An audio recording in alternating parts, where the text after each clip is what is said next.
Let's roll them.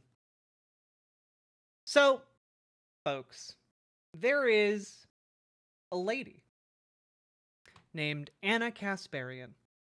And I used to be a big fan of Anna Kasparian's. I liked her work at TYT. I really enjoyed that she reflected a lot of the anger I felt about the world through her, kind of aggressive interview styles. I liked that she was on the left and advocated for leftist ideas. I liked a lot of those things. And then about a year and a half ago, there was a shift. Okay. And prior to that, I had Anna on my show multiple times. I think I had her on twice. But she also shouted me out on the Young Turks when I was much, much smaller than I am now. And I'm still small, but like it meant a lot. And I used that as my channel trailer for a long time. And then she started having these weird disconnects with past positions.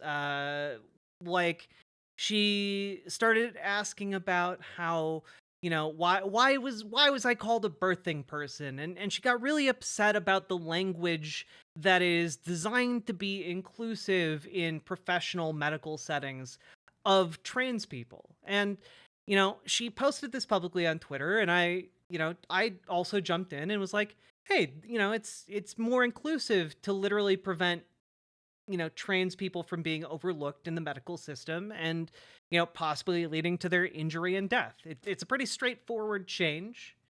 And she was like, oh, well, thank you, Jack. Which in retrospect, it was probably more a thank you for being civil, but not necessarily a thank you in the sense that she was agreeing with that logic. And, after that, like a month or two later, she had a similar take on Twitter, and I was just kind of like, well, I'm gonna throw that. I'm just gonna explain it again, I guess. And at this point, I was still trying to say, well, she. I don't think she's transphobic. I think she might just be genuinely not know these things, because as a trans person, I'm used to cis people not understanding trans issues. Like it's kind of the default world trans people like myself live in, where like people don't get it. And so I try to give people a lot of benefit of the doubt. But when it's the same issue that keeps popping up, it really starts to make you feel like you're not being listened to, or that someone just really doesn't want to accept you. Does that make sense? Like, you can only, it's kind of like how you can only correct someone messing up your pronouns, so many times before you realize they just don't care that much about getting your pronouns right or using your new name. You can only correct someone so many times until you realize that it's not a genuine mistake. It is either deliberately fostered ignorance on their part, or it is a direct insult. That's kind of how what you're left with. And so I cut her a lot of slack for a very long time. And recently there had been, there'd been more changes. A lot of this seemed to like stem from an incident where she was walking her dog and she was sexually harassed and assaulted by I think one or two homeless guys.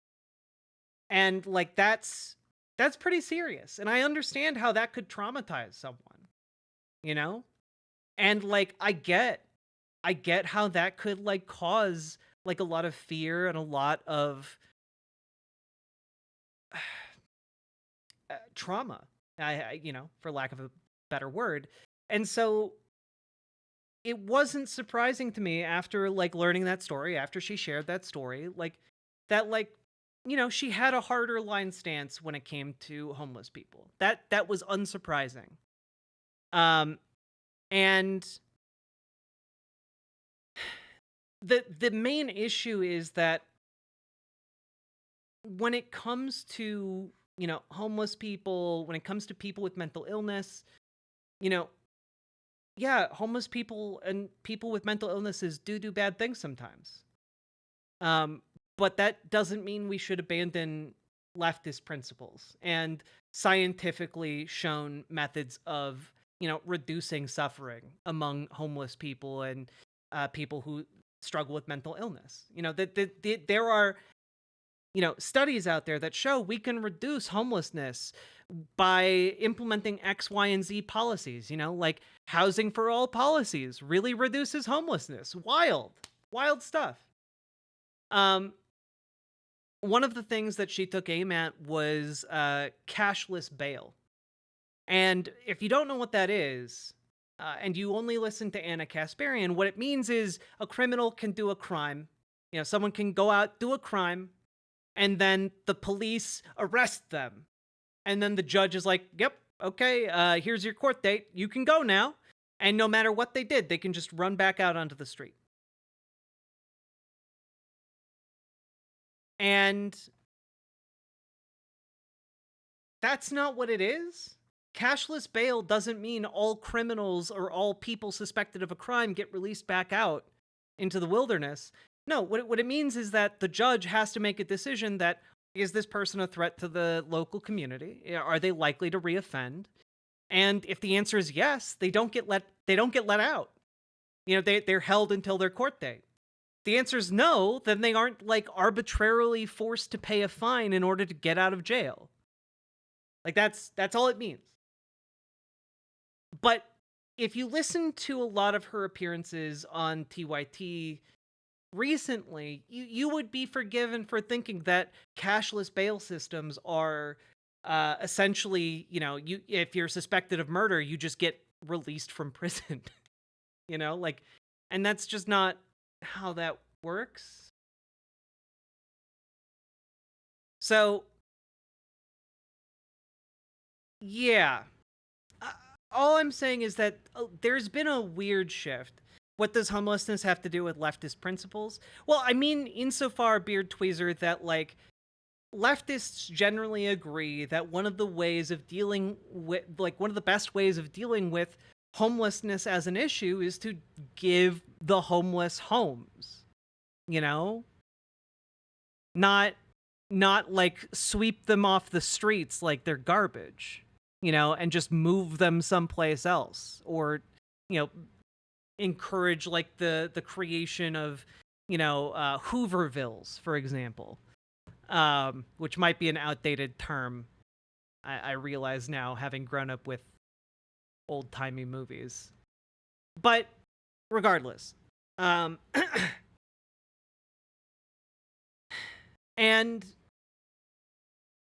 all of that being said, there's been a weird shift. And for me, it really culminated around the issue of the Venezuelan gangs in Aurora, Colorado. So TYT did a segment not that long ago where Anna Kasparian and Cenk Uygur shared this story about reported Venezuelan gangs having taken over multiple apartment buildings throughout Aurora, Colorado. And police being powerless to go in and stop them from, owning and running the buildings. And I covered that. I put out a video, I think it's a pretty good one, over on my channel, where I pointed out that, like, it's not happening. The thing that they said was happening in that video, the thing that they spread to millions of people from their platform, is not in fact happening. And they would know that if they had looked into the story more than just blindly accepting a press release from a lawyer hired by the landlords of the building who are trying to get off the hook for keeping the buildings in such abysmal conditions that the tenants were like being forced to suffer in their own apartments without recourse. Several of those buildings, by the way, had to be shut down by the city of Aurora because of how bad they were. Because they weren't doing basic things like taking care of trash. And that's on the landlords. And the landlords were trying to get around culpability for that by putting out a press release through their lawyers, arguing that actually it was gang activity that had caused all of the problems. And to my knowledge, I looked it up prior to stream, by the way, they have not corrected that story. It has been weeks. It has been weeks since that story went up. And local news reporting absolutely has eviscerated this story. It's not true. It's as untrue as the Haitian immigrants are eating cats and dogs. Okay? And we'll get back to all of these things. We're going to revisit them. I'm just giving you a summary because it all culminated about a week ago when Anna Kasparian announced her new Substack. Unaligned. And we're going to read through this. You're right. I've changed. Independent and unaligned. After Trump came onto the political scene, and especially after he was elected in 2016, the us versus them mentality immediately took shape. Anyone who refused to resist Trump was seen as a threat to the country, and I was fully on board with that mindset. It all felt righteous at first, but eventually the tactics deployed to fight Trump became repetitive, boring, and ultimately fruitless. Polling shows that he has increased his support among Black and Latino voters despite wall-to-wall coverage of his unsavory, racist, or bigoted remarks. Several years of media raising alarm over Trump's threat to democracy has only resulted in a tight presidential race between himself and Kamala Harris. I can't help but acknowledge that the only thing that was accomplished by resisting Trump was less understanding and more division among Americans. I personally became reluctant to challenge my side or engage with voters who disagreed with me. In turn, I became less knowledgeable about the people and world around me. I saw Republican voters as an evil monolith. That was a big mistake. And that was a big mistake. So, just right off the bat,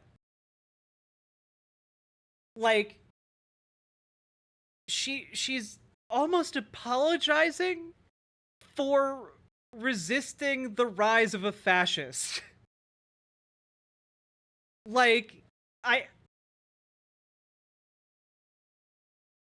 dude, he tried to overthrow democracy. He has plans to try and steal it this time around, too. Oh, but, you know, if you just understand the fascists, you know, that will make them like you, seems to be, to me, to be an incredibly poor tactical decision when it comes to, you know, obtaining leftist values, unless, of course, someone's not interested in actually obtaining, you know, more freedom and less misery for all people.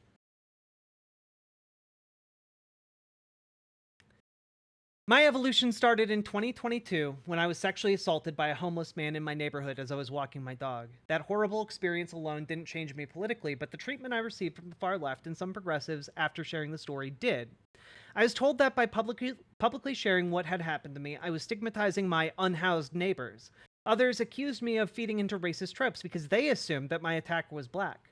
But I had never even disclosed the man's race. He was white.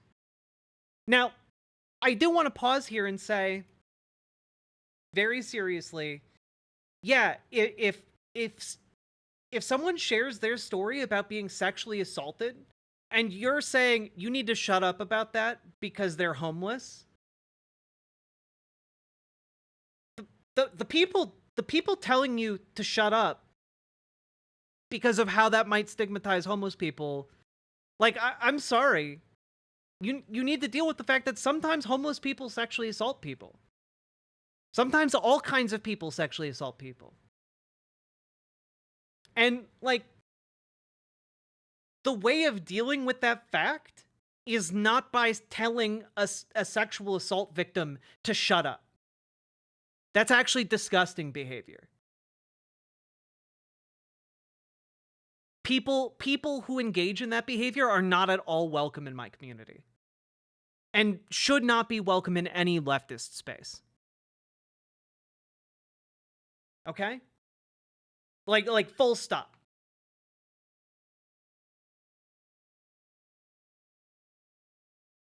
Like, honestly,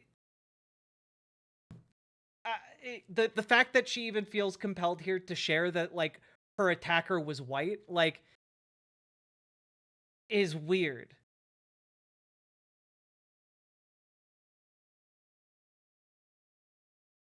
Those people aren't leftists, they're monsters. Unfortunately, some leftists can be monsters. Yeah, it shouldn't matter, Kiwi TP, but unfortunately to some people it does.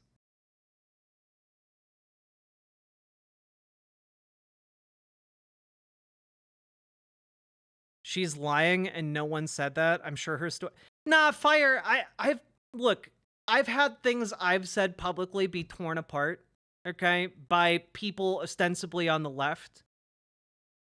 And I can confirm there are absolutely dipshit, cruel, and awful people who align politically on the left. Just because you have correct political opinions doesn't make you a good person.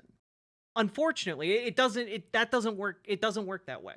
You can be correct on every single political point and still be like a noxious, vile person, you know? Who still be unable to interact with others. And like, if you don't believe me, you have not spent enough time online. But like, yeah. The solution is getting off social media, not changing everything you believe. I mean, honestly, the solution isn't even getting off social media. It's just acknowledging that shitty people exist in every political persuasion, you know? Like, and like, that sucks. But that's how it's always been, you know? And so the solution is holding true to your principles, regardless of other people who politically align with you being shitty. You know? So, like, and also, yeah, that's the other thing, Salmon Moose. Like, if you're a political commentator and your job is literally to put out content and your job is to be a personality in front of the camera, you can't really get off of social media. You know, like, I couldn't do that if I wanted to continue doing my job.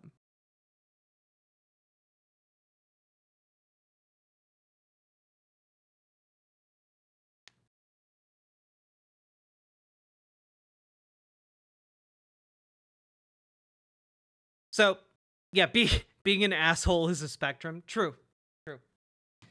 Anyway, I just wanted to say that absolutely is a tendency that exists, but it's not unique to the left. Though I think maybe the left more so than the right tends to do this purity testing bullshit.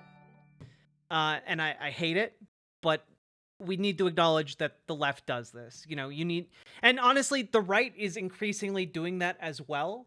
I mean, you have Republican in name only, for goodness sake, as like an acronym, rhinos. You know, you actually have that on the right as well. But the right is just much better at love bombing people who might potentially shift over.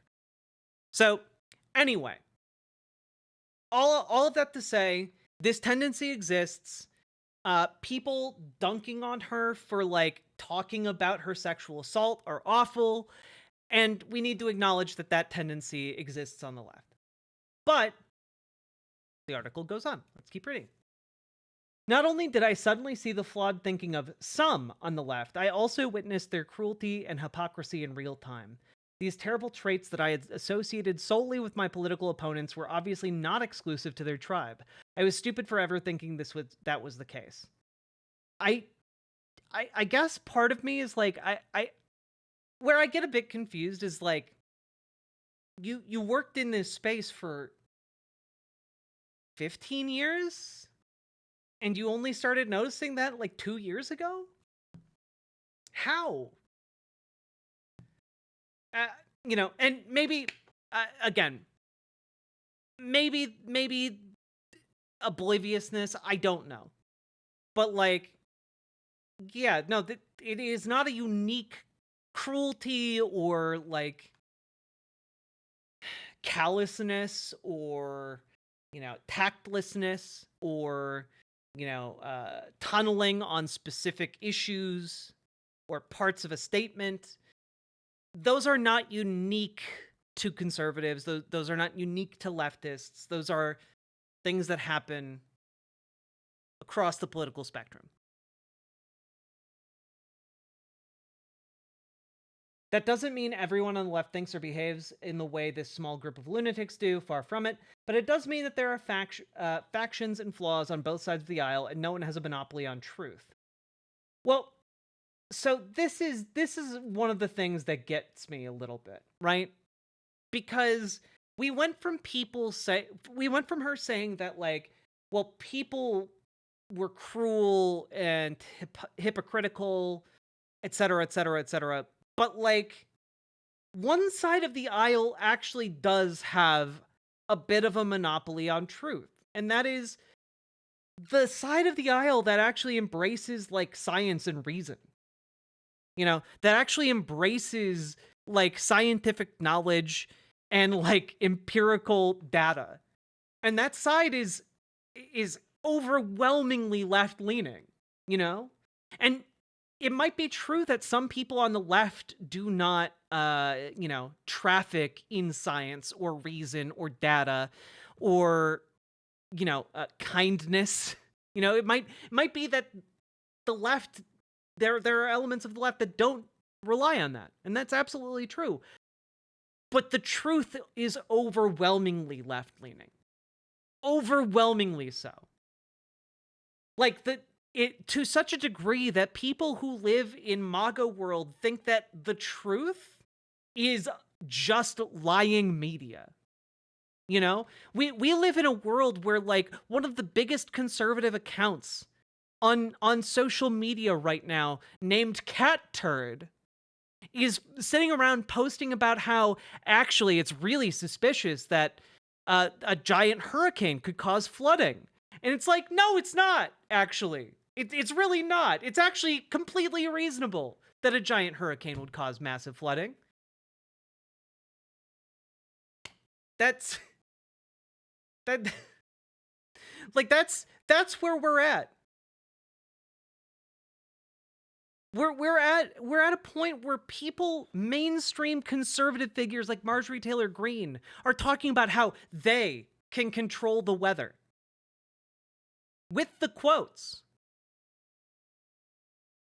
She is talking about the Jews. The Jews, the people that she accused of having a space laser that was causing wildfires. One side of the political spectrum here absolutely is at the very least somewhat tethered to reality and to truth.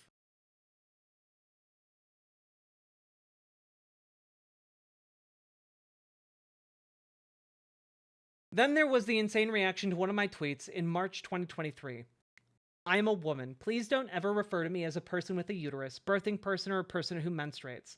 How do people not realize how degrading this is? You can support the transgender community without doing this shit. And you can support the transgender community without doing that shit. But also, those variations exist to include other types of women. Other types of women who might be harmed or might have their medical care delayed or destroyed or ruined. My son is almost 10 months old now. Sorry to interrupt, but want to get my overdue sub in and give a little insight on my busy mama life. Much love to you and all your viewers. Oh, Crystal Hazer, congrats on the 10-month-old son. And thank you for the Prime sub. I hope he's doing healthy. I meant to say doing well and healthy. Doing healthy. Yeah, sure, I'm going to go with that. Thank you. Thank you. But it does seem to be that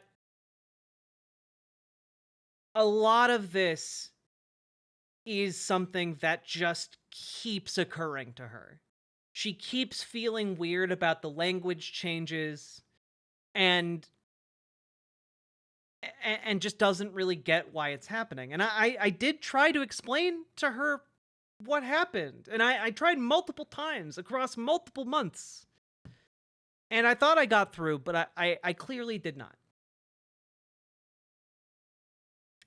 So all hell broke loose after I posted those words. Most friends in left-wing media didn't bother reaching out privately to discuss their disagreement with my personal preference. Instead, many self-described socialists took it upon themselves to profit from conflict by publicly attacking me with monetized videos. I mean, she works for a network that does that. Like I don't know, stones and glass houses and all that.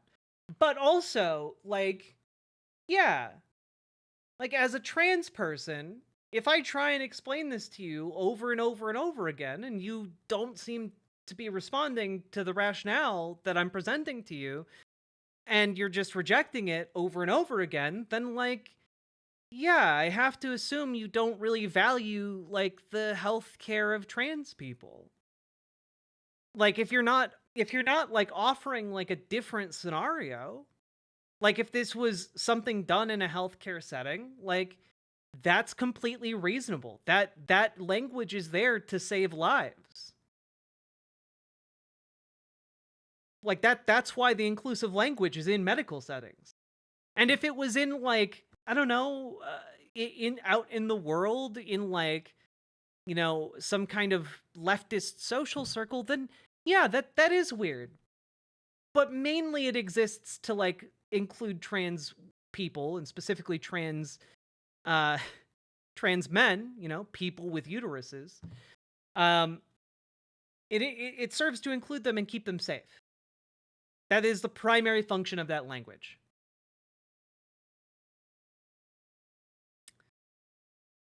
A smaller leftist YouTube show put out 5 separate videos skewering me about the tweet while conveniently erasing the advocacy I had done on behalf of the transgender community throughout my career. They even went as far as drawing a link between my tweet and trans suicides, which sadly wasn't the most unhinged outcome of the debacle. But, like,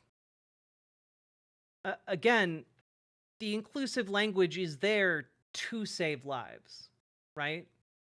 Like, if you have the inclusive language and then you get rid of it, for example, then you're clearly communicating to trans people that they are not valued.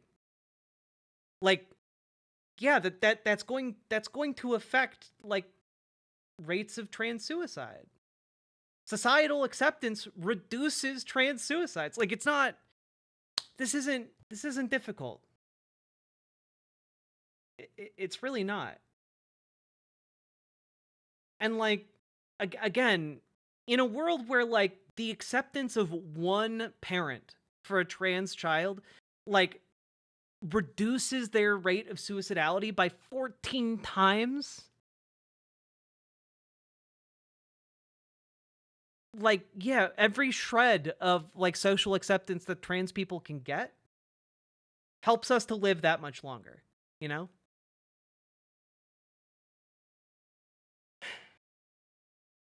TYT's volunteer YouTube chat moderators quit over the tweet, and someone reported me to Human Resources. An on-air transgender contributor even resigned from the company after being urged by online mobs and leftist shows to do so. Curious that not one of those shows hired her after she took their advice. I never apologized for the tweet, and I never will. And like that kind of gets down to the root of it for me. You know, like if your personal preference is that you don't want to be referred to that way, Okay. That's fine. But if you're saying that because you're just seeing signage for like people with uteruses or paperwork with for people with uteruses, or, doctors are using like inclusive language because they don't want to make assumptions about your body without knowing you, you know, then we get into different territory. And like, I frankly don't care if she apologizes for the tweet at this point or not. Like, frankly, I just want her to understand the issue. I care more about that than some kind of like performative apology. I just want some level of understanding to be present.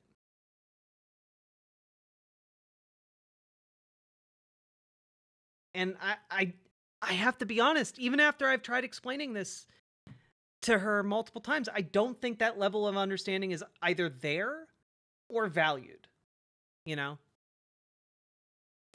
Well, she does understand the issue. There's no way she doesn't. Kiwi Teepee, I mean, I have no way of knowing what's in her heart, but she certainly acts as if she doesn't understand, which is, I don't know what to make of that. That whole experience forced me to come to terms with the intolerance on the left, and it allowed me to publicly reject the ideological shackles that kept my world small and less informed. Today, I'm less certain and more curious than I was 4 years ago. I've made humiliating mistakes while covering political news because I was previously unwilling to consider or understand the perspective of Americans who vote differently from me. What to expect from Unaligned? I'm hungry for dialogue, a space for in-depth analysis, and a judgment-free zone. That is what I plan to do here. Every week, I will provide subscribers with... can I just say something like...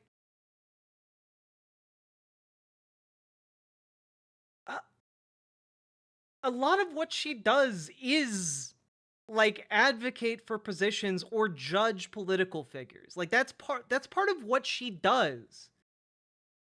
And so this pivot to like a judgment-free zone, I mean, it seems very Tim Pool, I guess. I don't know. That's the vibe I get, I guess. Every week, I will provide subscribers with 2 to 3 written pieces that dig deeper into the big stories of the week with the intention of finding the truth rather than promoting a political side. Video posts sharing details on breaking news and political events. A weekly podcast beginning in November that will feature long-form discussions and debates with guests from all walks of life. Engagement with me in the comments section for paid subscribers. Join me and be part of the dialogue. Yeah, okay. Gotta pay for that interaction, huh? Anna knows and understands because she has stated so herself, and there are so many videos of her saying so. That is true. That is true, Jess. And I don't know, maybe she got hit in the head with the coconut and like forgot the things she said like 2 years ago. I don't know. I don't know. The point of this new project is the pursuit of intellectual freedom and open-mindedness. I want to, it's really bold of her to have no political position whatsoever. It's so brave.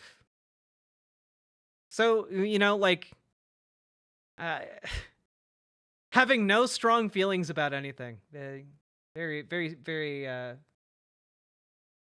applause-worthy.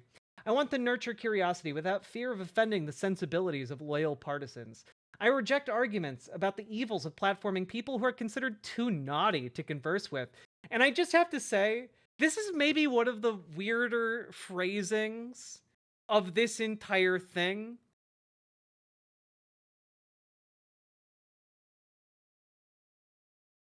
Who's considered too naughty to converse with?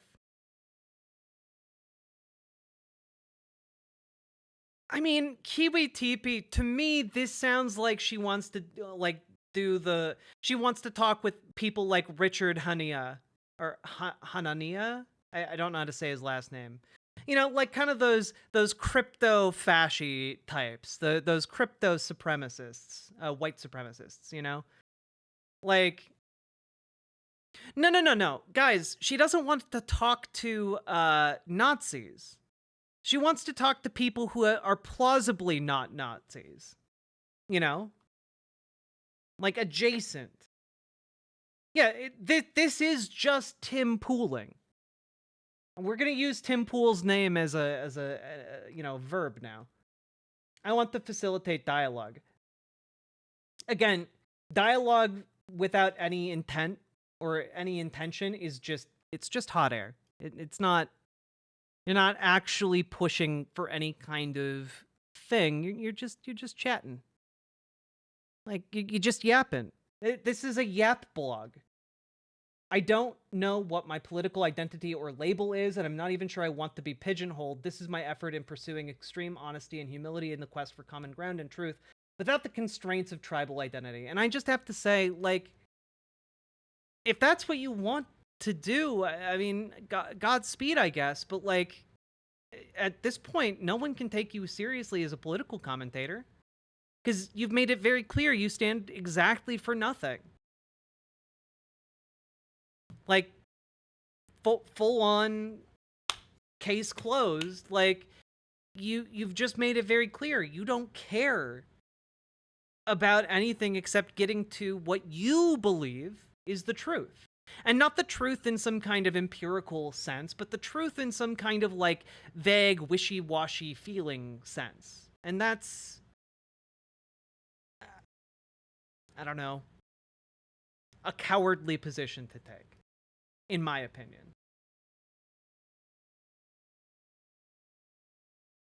Now, I just have to say, you know, it's really interesting to me to see the kinds of people who've been cheering on this type of shift from Anna Kasparian. Particularly, here's a video posted by one account titled Maga for Liberty. Watching Anna Kasparian from the Young Turks TYT get red-pilled is awesome. People are waking up. I don't trust government, Cenk. Whether it's a Democrat in charge or a Republican in charge, I don't trust government. So in that analysis that we did and talked about, one of the tax breaks that came with Trump's tax cuts for the rich, if he extends it, it would lead to $700 billion in lost revenue for the federal government. So what? So what? What does the federal government do with our money?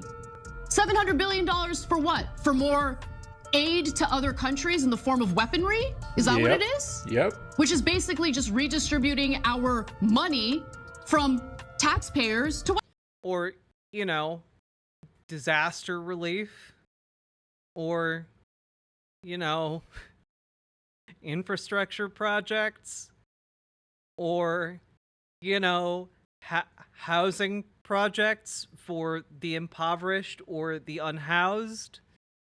Or, you know, providing medical care for the elderly, or Social Security, or the post office, or like, I don't know, just spitballing here.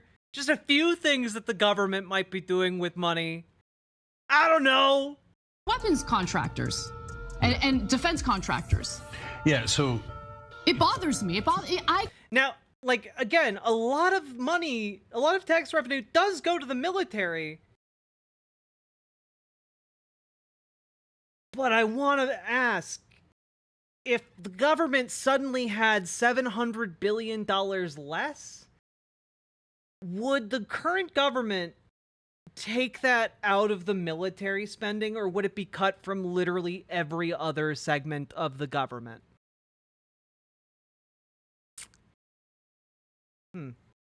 Something to think about.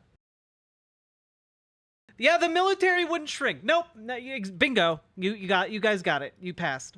I can't sit here and talk about, like, oh, the federal government needs more revenue when I've seen what they do with our revenue, Cenk. And this is what happens when you start using common sense.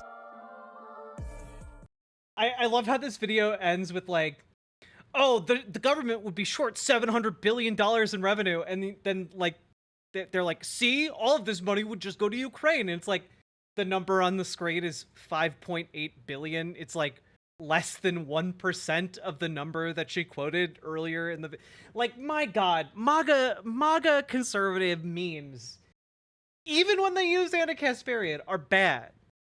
And by the way, this guy is the chief editor of Patriot Newswire, and touts that he's followed by Dinesh D'Souza. So, you know, Anna's got a lot of winners in her corner on this one.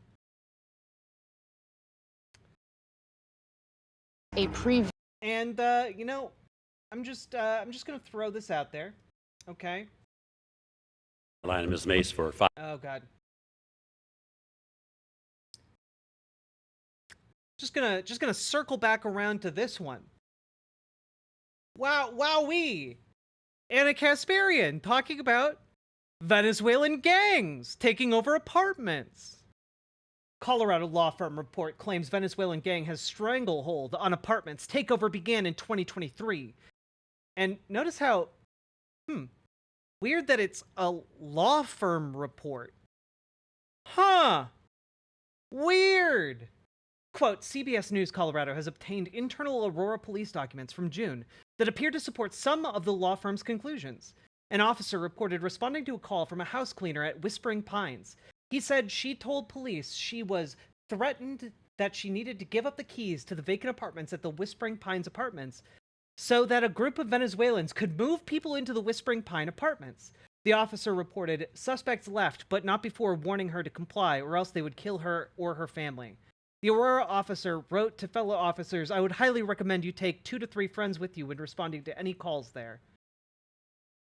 So I want to understand how the same police department is now denying that there are any issues with Venezuelan gangs in the area. What the fuck is going on here? A resident who managed to flee the building with the help of a city council member describes the terror she lived under and how the Aurora Police Department wouldn't help her. On the topic, but now there's video and victims they can't deny. It's really like being held hostage. Cindy was a prisoner in her own home. She's lived in this building at 12th and Dallas for years. This summer, when crime got worse, Cindy got cameras. Doorbell video shows a group of armed men forcing their way into her neighbor's home. Another night, her camera outside captured 2 men approaching a vehicle, guns drawn. She's called 911 so often, they know her by name. He said, ever considered leaving? If I could afford to leave, I wouldn't be there. She says neighbors fall asleep to gunfire. Her car still damaged from an overnight shootout. This is a bullet hole. It was one of the few times Aurora police responded. They will call me and say, I'm sorry, but we're not coming. We're not coming until it's a bad enough crime. On the topic, but Okay, well that's all really compelling, right? That's all very compelling stuff. I mean, obviously it must be true. One person on the local news said it, so it must be true, right? Well, here's the, I believe this is the city councilwoman responsible for this, sharing video and making the initial claims. Danielle Jurinsky.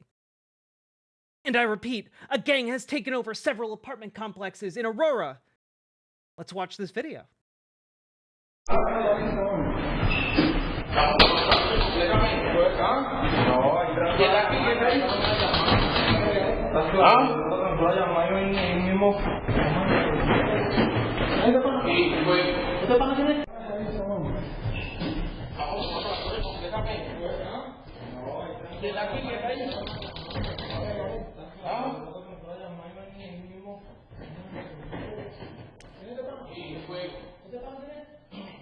A vicious Venezuelan gang.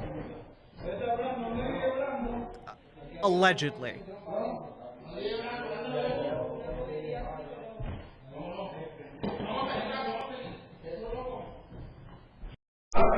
Huh. Well, wow. Could anyone find any additional details about this? I mean, it'd be crazy to just use this video and then the statement from a law firm hired to protect the, liability of their client, the slumlords who owned the apartment complexes that got closed down for negligence. Be weird to, we obviously should look into this a bit more, I guess, rather than just putting out a news story to millions of people about it. He was supposed to be here by now. 2 weeks ago, Donald Trump said he was coming to Aurora within. So let's look at local news hound, Kyle Clark, our favorite newsman from Colorado, on the case. 2 weeks. No Trump visit's been scheduled. But he continues to push false claims that Aurora has been taken over by Venezuelan gangsters. Police and city leaders say the gang's actual presence is small, limited to a few properties where they've fought each other and intimidated neighbors. Trump talks a lot about this one video played on repeat on Fox News. Hey, 6 men with guns in an apartment complex. Police have now identified all 6 and have not confirmed that any belong to the gang. Kelly Rinke explains how investigators tracked him down. The video of armed men at an apartment complex in Aurora played over and over again on cable news. Police now know the 6 men who approached that apartment door. Investigators issued warrants for all of them. Only 2 so far were available through a records request. Court documents say a police informant told officers they saw armed men run into apartment 204 after a shooting outside the complex. In that apartment is where APD found a disassembled rifle hiding in an oven. Damn. This sounds really serious. I'm glad that all 6 of these suspects have been identified and arrest warrants have been issued. Warrants say that rifle is the same one fired during the shooting that killed Oswaldo Jose Tabion Araujo. Damn, this sounds like some pretty serious gang activity, guys. It's also similar to the one in that viral clip, which was captured just 10 minutes before Araujo was shot outside.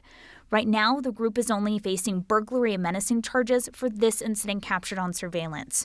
Police say 6 men, 5 with handguns and 1 with a rifle, knocked on 2 apartments and threatened residents.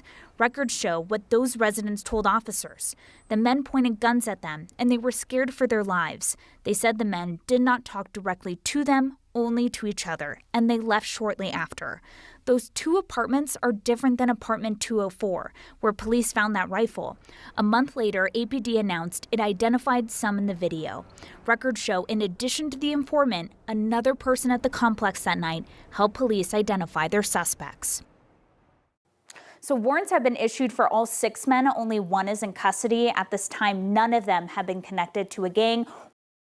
Oh!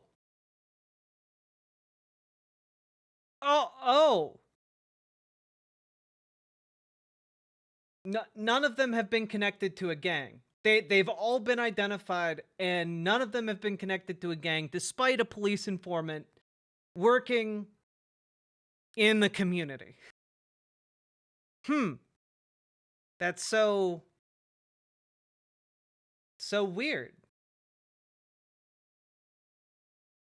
So, you mean to tell me that Venezuelan gangs aren't taking over gigantic apartment buildings? If you want a more in-depth look at this, I put together a video a while back over on my YouTube channel. You should check that out, because the reporting on this story has been so abysmally bad by national networks like TYT, who still has not retracted their story or corrected their story, that I feel compelled to yet again look at this and be like, it is pretty weird that Anna Kasparian immediately fell for this and did not do any kind of follow-up on it whatsoever. Weird. Or that shooting that happened that night. APD says there could be additional charges once the investigation into that shooting is complete. So, for transparency's sake, this is literally something that we're working on every day, requesting records, trying to confirm accounts, because there's so many swirling claims. This is all happening in real time. That last warrant was issued this morning. Only 2 of the warrants have been made available to the public. We've asked for copies of the others. Some are suppressed. We're not sure about that 6th one yet. For the record, residents of one of the apartment complexes, specifically the first one that was shown in that video that Daniel Jurinsky shared, that particular apartment building, the residents of it came together in a protest outside of their apartment building to talk about how the conditions they were living in were unacceptable and how the real criminal in this entire situation was their landlord, not any kind of gang activity inside of their building, which they denied being taken over by gangs, just as an FYI. Yeah. Kelly Rinke, thank you. Now, you might be wondering, I wonder, is there any kind of additional follow-up? Why, yes. And how might this link to Anna Kasparian? Well, very interestingly, we have this individual here, Jarvis Caldwell, GOP nominee, former comms director of the Colorado House GOP. Interesting. Followed by Kyle Clark. Interesting stuff. And I wonder if we scroll down on his feed if we'll find anything interesting here. And oh. Very interesting to see who's finding themselves aligning with Anna Kasparian these days.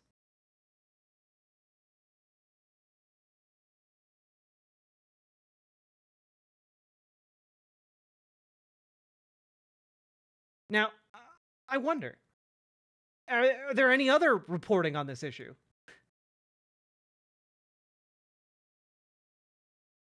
Wilder tales about what is happening in Aurora, now saying that a Venezuelan gang there has weapons beyond even what the U.S. military has, which seems unlikely because the U.S. military has nukes. But we checked with Aurora police and a gun shop owner. They said that the rifle seen in a viral video supposedly showing gang members is a pretty standard weapon. Kamala should have closed the border years ago, and we wouldn't have hostile takeovers of Springfield, Ohio, Aurora, Colorado, where they're actually going. Man, if only certain leftist progressive networks had actually fact-checked this story and maybe done a better job combating the misinformation instead of adding fuel to the fire. Going in with massive machine gun type equipment. They're going in with guns that are beyond even military scope, and they're taking over apartment buildings. Trump made that claim at a rally in North Carolina earlier this week, offered no evidence to support it. A few days earlier, Aurora police had discussed this video widely shared by conservative media outlets that shows men with guns at an apartment on Dallas Street in Aurora. APD says they have identified the men in the video but have not connected them to any criminal organization. The men in the video have handguns. One has a scoped rifle, which was later recovered. Aurora police told us today they don't have any reports or information to suggest that anybody is using machine guns or above military-grade weapons to take over properties. Gun shop owner took a look, said that looks like pretty standard AR-15. Aurora city leaders have insisted that TDA's influence in the city is specific to a few properties and that police are actively investigating and have arrested nearly all of the 10 identified gang members in the area. Oh. So all of the identified members of the actual gang have all been arrested. Oh.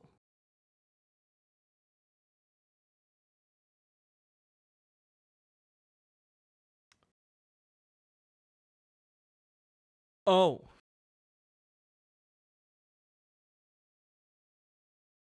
Well, you know, let's look at that city council member who's been lobbying Donald Trump to come visit Aurora, Colorado. Let's see. Danielle Jurinsky here. Let me know if anyone cares to discuss this. Kyle Clark, Jared Polis, Governor of Colorado, Representative Jason Crow, Senator Hick. Still imaginary? FYI, it's not a Republican who posted this. A couple months ago. Again, random Facebook post. Okay. A couple months ago, I hired some day laborers at Home Depot to assist with some landscaping. They were fresh over the border. We used Google Translate and were able to chat. They were from Venezuela and were assisted when they got here with free phones, preloaded debit cards every month, with $2,000 and housing at a decent hotel, which we dropped them off at. They also had new clothes and shoes. They worked hard and were friendly. My friend got their number.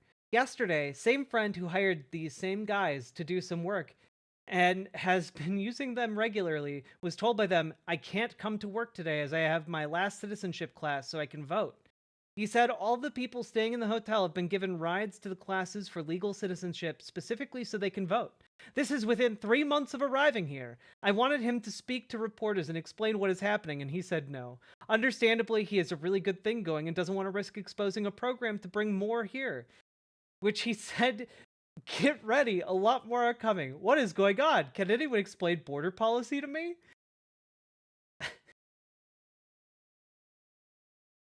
As a follow-up, I was able to meet with Jorge and took a photo of his ID card. He is taking citizenship classes, expedited, and is almost done, but he doesn't qualify for all the benefits until he's been here 6 months, which will be in December. He's been told the hotel he's living in Aurora will no longer house him as of December to make room for others coming, who will also have 6 months. He said $2,000 a month is not enough. And he also told my friend $500 a week for his work was not enough, and is back at the Home Depot. I'm glad he's working. Glad he's trying to be a productive part of our society.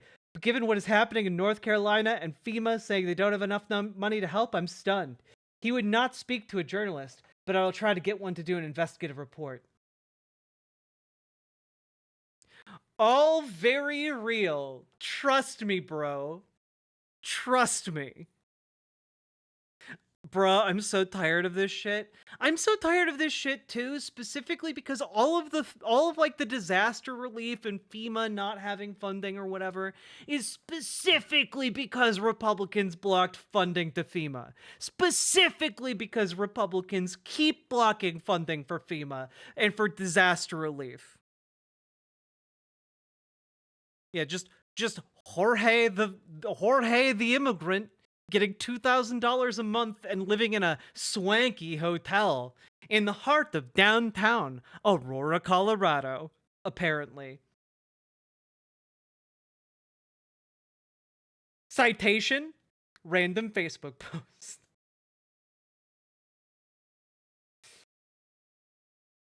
Oh, God. Had an SAT coach, had all... Oh, God. You might have a little bit of a spoiler there about where we're going. But I just guys, I want to make it clear here that there's a level of irresponsible reporting going on here with a highly conservative bent that, like, just doesn't make sense to me. If someone hasn't truly shifted their fundamental values. Okay? And I do not want to subject you all to an hour of TYT Dr. Phil unless you guys really want it. But then it's going to be its own segment. But instead, I want to show you guys this specific issue. This specific question, if I may. Okay. Here we go. Kid. Me too, in a flat second. I've been dying to ask you this question because I agree. Ideally, we have a merit-based system, right? But you also have to kind of take a step back. Oh, wait, sorry. Just, People get their self... He just think of meritocracy. Put him somewhere that they got a chance to actually get an education out of Believe me, I got my issues with Harvard too. Yeah. So, but you see what I'm saying? They're applying to school. One kid's from West Virginia, and he's making his parents made $28,000. The other guy's parents make $2.5 million. He got private schools to take the SATs. He got private this, private that. It sort of has more opportunities. If the kid has got the same scores as him that was poor, man, he had to work so much harder to get there. Not every time, but potentially. So that to me feels more like a meritocracy than just going, well, good luck, kiddo. Well, that's why you have admission committees, right? That's why you can look and see what the background is of the kids. And when was this? This was 2 weeks ago. Obviously, I think, I say in the book, whether you start on third base, dugout, or dumpster, you still got to climb the hill. And I think these kids that get in based on family legacy and stuff like that, that's just as much an injustice as a kid who you put in on a quota system. That they shouldn't allow those kids in there. Here. Either. Totally I mean, that's terrible. I don't want a doctor operating on my brain because his mom was a good brain surgeon. So they got in, and he didn't do well on the MCAT, but his mom did well. So put him in. No thanks. I'd rather take the kid from the Appalachians who climbed the hill and got up there by himself and worked nights and still did all of this stuff. Okay, just in case you guys need it pointed out to you, like, even if we're gonna use surgery as like a baseline here, if you get into like, you know, medical school because you worked real hard and worked like 5 jobs and like managed to get in and you struggled and scrimped and saved, like, you still have to do all the work of going through medical school. If you get into medical school because your mom or dad are rich, you still have to go through medical school. Like, either way, you have to be able to perform the task by the time you graduate from medical school. And if you're a surgeon, no one's graduating and being like, well, you're black, we have to let you graduate. That is not a thing that happens when you're a surgeon. Like, and the fact that they're like, oh yeah, some of these doctors are getting their degrees because they're put in DEI programs, absolutely ridiculous. Absolutely ridiculous. The thing is, we need programs in our society because capitalism is evil in order to allow people to have a shot at like making it into good schools if they come from an impoverished background. That's why we have programs like that. That's what I'm saying. If we give too much and don't let these kids climb out of there and observe themselves doing that, that's where your self-esteem comes from. That's where your self-worth comes from. That's where you make attributions to yourself. You watch yourself do that and go, you know what? I overcame that. I believe in myself. I believe in my ability to do this because I've seen me do it. That's how people get that's how they get their self-image. That's how they get their self-esteem. And if you do it for them, these By the way, you guys aren't ready for what's about to happen. Helicopter parents who smooth out all of the bumps in their kids' lives, that kid never learns to overcome adversity. And so that cheats them out of the chance to make self-attributions that they lean on when they get into tough times. So, I would much more believe in that kid from the Appalachians than I would the kid that had it all paved for him, had an SAT coach, had all of that. I would much, if I had a chance, if I was going to hire one of the two, I'd hire the Appalachian kid. Me too, in a flat second. I've been dying to ask you this question because I agree. Ideally, we have a merit-based system, right? But you also have to kind of take a step back and look at our cultural landscape and the kind of behavior that tends to get rewarded that infuriates me. And I think a prime example is actually someone who came on your show, that Cash Me Outside chick, right? That woman, she's a multi-millionaire now. Multi-millionaire, you know? And she was brought on your show by her mother because of her bad behavior. And her bad behavior became a national sensation. And then she went off to make a lot of money. Yeah.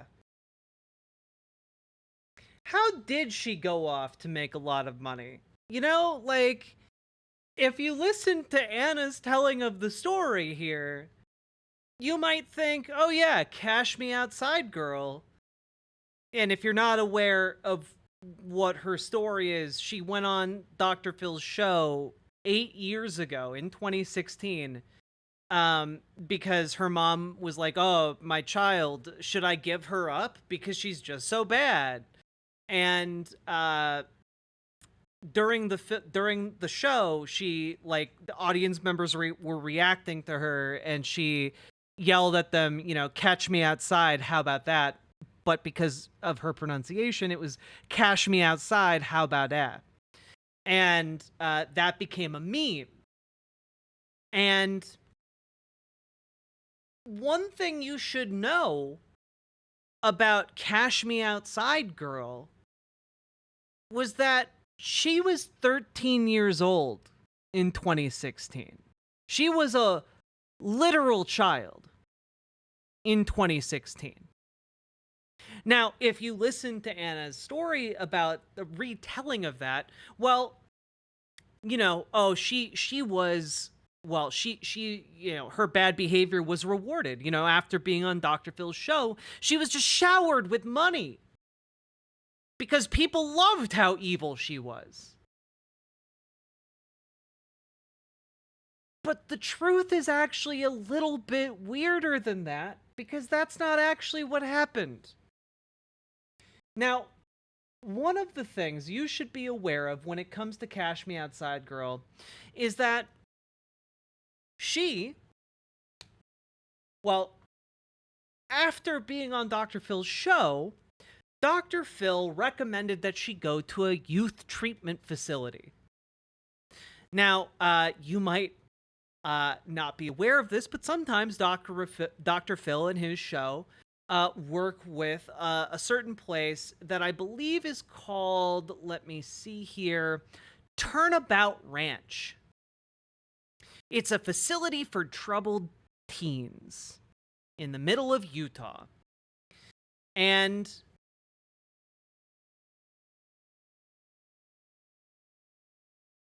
she alleges that she experienced abuse, saw staffers participating in abuse. She said that staffers forced her to sit still for 3 days straight without being allowed to sleep. Staffers used physical restraint on other teenagers and ignored or even encouraged bullying amongst the teenagers there. And her criticism of Dr. Phil eventually was responded to by Dr. Phil in 2021, saying, "Oh, but we don't know about any of these allegations about the ranch. Oh, we don't know anything about them. We don't get progress reports from them or anything." And that's a weirdly specific thing to say. And of course, Cash Me Outside Girl said, yes, they do the ranch does send progress reports to the show. So that's interesting. Now you might be like, well, but how did she get wealthy? When was she showered with all of this wealth? Well, specifically because she started releasing music. And she initially appeared in 2016 over the course of that year. And then I think in the year after, she released her first single. And eventually, like, she actually became one of the youngest people to hit, like, the Billboard Top 100. Like, that's why she's wealthy, guys. She's wealthy because she released a song that did really well.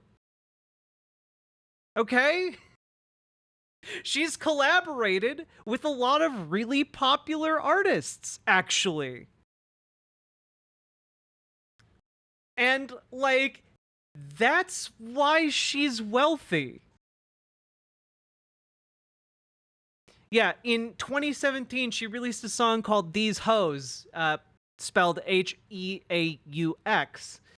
that reached 77 on the Billboard Hot 100. Youngest female rap artist to debut on the music charts. And on top of that, she she does like the podcast circuit. She shows up on various podcasts. She promotes herself. She treats it like a job. And so she's able to like actually keep making music and have a career.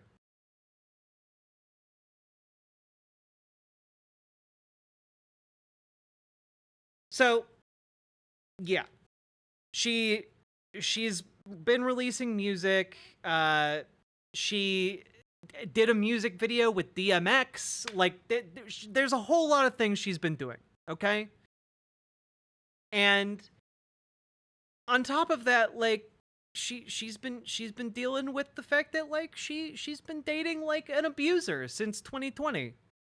There was a video that leaked online about of her partner physically abusing her.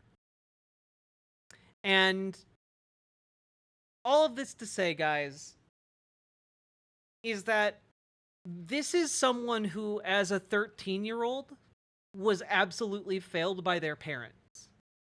This is someone who was a scared, troubled kid who needed a lot of help that they didn't receive from their parents. If a 13-year-old is out there stealing cars and out there like doing danger moves, okay? Like, that's because they're not feeling safe in some way. And you know what you do to make your kid feel safe? You don't take them on Dr. Phil to be made a spectacle of. It is not her It's not her fault that she had a mom who brought her onto a show to be paraded around like some sort of monkey, you know? Like she was like a dancing bear. She was 13 years old. And do you think that helped her? Absolutely not. And the thing that really sickens me about this moment is that Dr. Phil was the one profiting off of this deeply troubled, deeply afraid, agency-less 13-year-old. She couldn't decide to not be there. She was 13.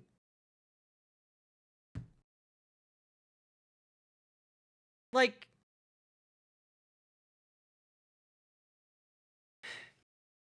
and Dr. Phil directly profited from that.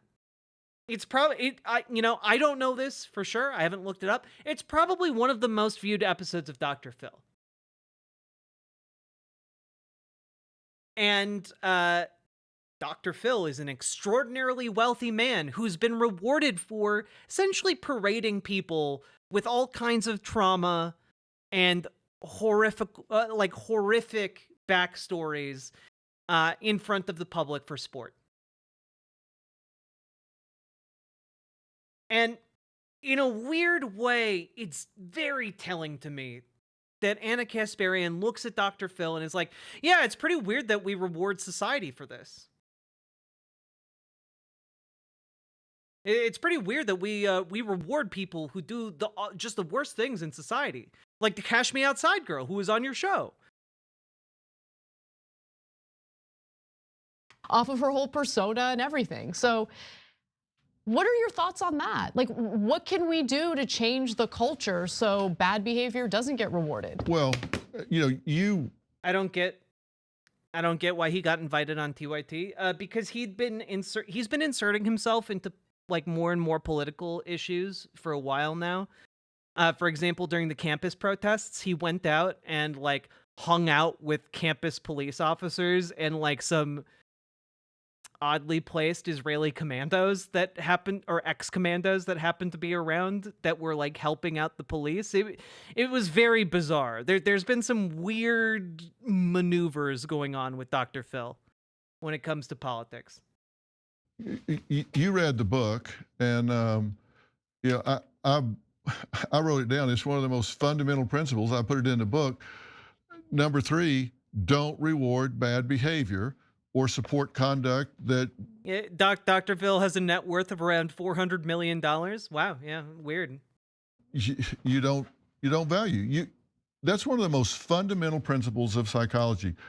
You don't reward bad behavior, because the behavior you reward, you're going to see again and again and again. You withhold reward, or you introduce a negative to that person, they're going to stop doing that. You know, it's true with rats. You put a rat in a cage and they push a lever and get a food pellet. You know what? They're going to push that lever again. They push a... You know, it's pretty telling the amount of contempt that Dr. Phil has for people on his show, that he compares them to rats.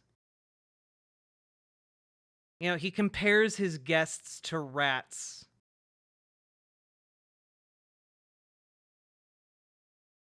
Lever and get shocked, they're going to, oh, don't push that lever. But we keep giving the pellets to the bad people. Like, that's my point, that's right? That's the whole point. We do. Yeah. And it's in every facet of American life. It's not just in pop culture or entertainment. It's also in our political system. I think a lot of bad behavior gets rewarded in our political system as well. Yeah. And that's what I'm saying is, when I'm saying we need to have this middle 70% of the country who has an attitude of live and let live, and they just kind of silent and let things roll along. I think we need to wake those folks up and say, hey, you know what? Whatever you believe, you need to start speaking out. You need to start saying what you really believe. I hear all of these folks saying, vote, just get out and vote. I think that's a bad piece of advice. Really? Why? Because you don't want to just vote. You want to make an informed vote. Agreed with you on that, yeah. Don't just vote. Don't just say, oh, you know, go get out there and go hit the lever. And I've been beating the drum that you need to be an informed voter, and you need to vote the ticket from the bottom up, not the top down.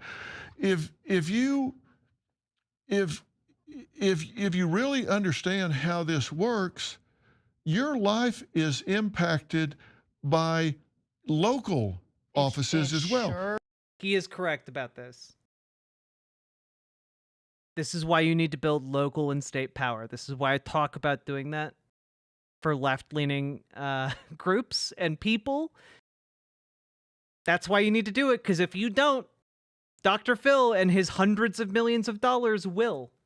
Sure is. If you're in the park and there's a dog that attacks the lady that lives down the street who's got her child in a stroller, you know what? You need to find out if that dog catcher, I guess they call them animal control now. They do, yeah. If that person is allowing dogs to be roaming around and attacking children, find out, was that a one-off, or is that person not doing their job?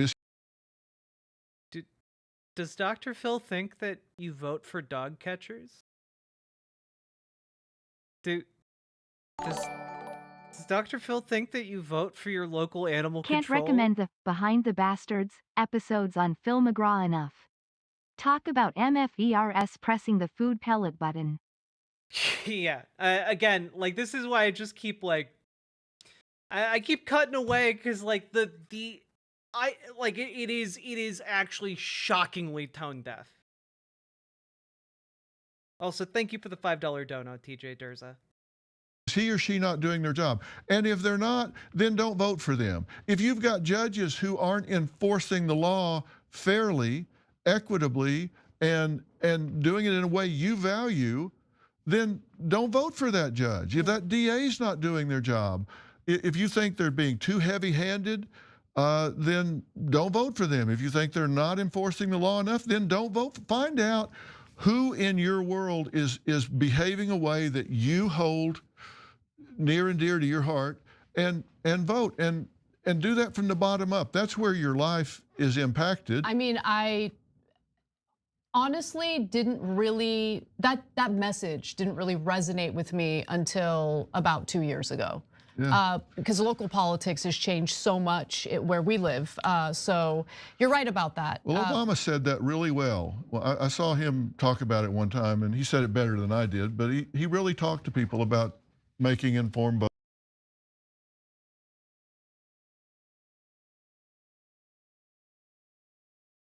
Anna, you're a political commentator. You've been a political commentator for like 15 years, and you only realized 2 years ago that you need to know who you're voting for at the local level? You need to like value local politics?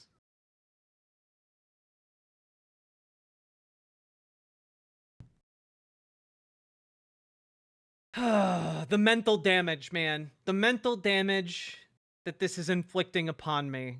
You know, like ah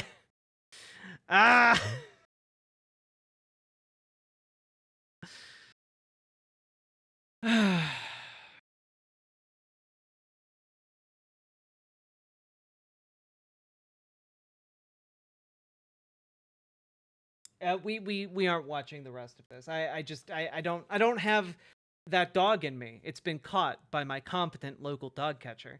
But all of this to say that I'm not surprised that Anna Kasparian has officially unaligned herself with the left. You know, I think that this is unsurprising, and I think it is really maybe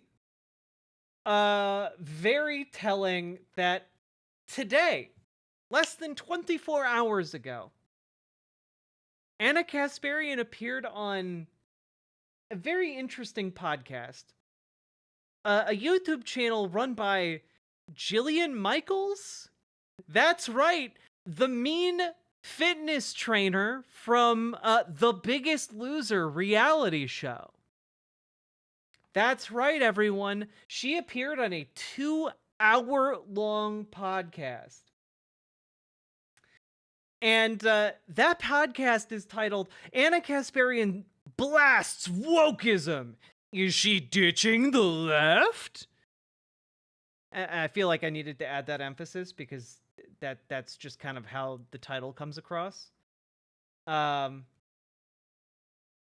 Join Jillian as she explores the surprising reasons behind Anna Kasparian's move away from the left.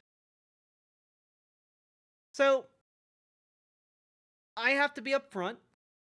I do not think I can make it through almost 2 hours of this, but we're gonna watch for a bit. Kind of the way we'd watch like a train like collide with another train, you know, just it's horrible and we can't look away. So we're going to look for a bit. We're not doing 2 hours. Maybe I'll watch all of it off stream, like while I'm exercising or something, and like I'll give you the highlights, but we're going to watch some of the beginning of it. Okay? I'm going to watch a little bit of the beginning. I have not seen any of this. If you want to get a preview of how a president plans to lead, just look at who their donors are. Today's guest is American political commentator Anna Kasparian. She's the producer and host. Wait, have I been pronouncing Anna's name wrong the entire time? Is it supposed to be Kasparian? Of a hugely successful show on YouTube called The Young Turks. I grew up in the 90s. We weren't as obsessed with dividing ourselves into these little groups based on our skin color or our gender. What? Hey, love of my life over there. You lived through the 90s. Did people in the 90s divide themselves up by gender and skin color at all? Or were we one happy, homogenous blob?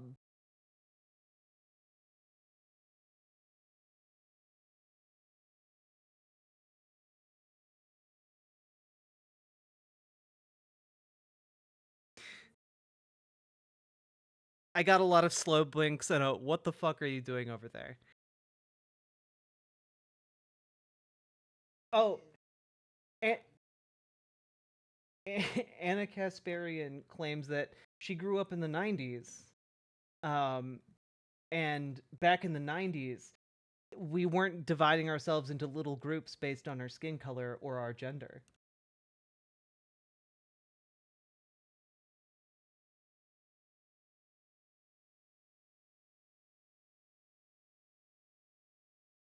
I mean, I'm white, and I still saw that happen.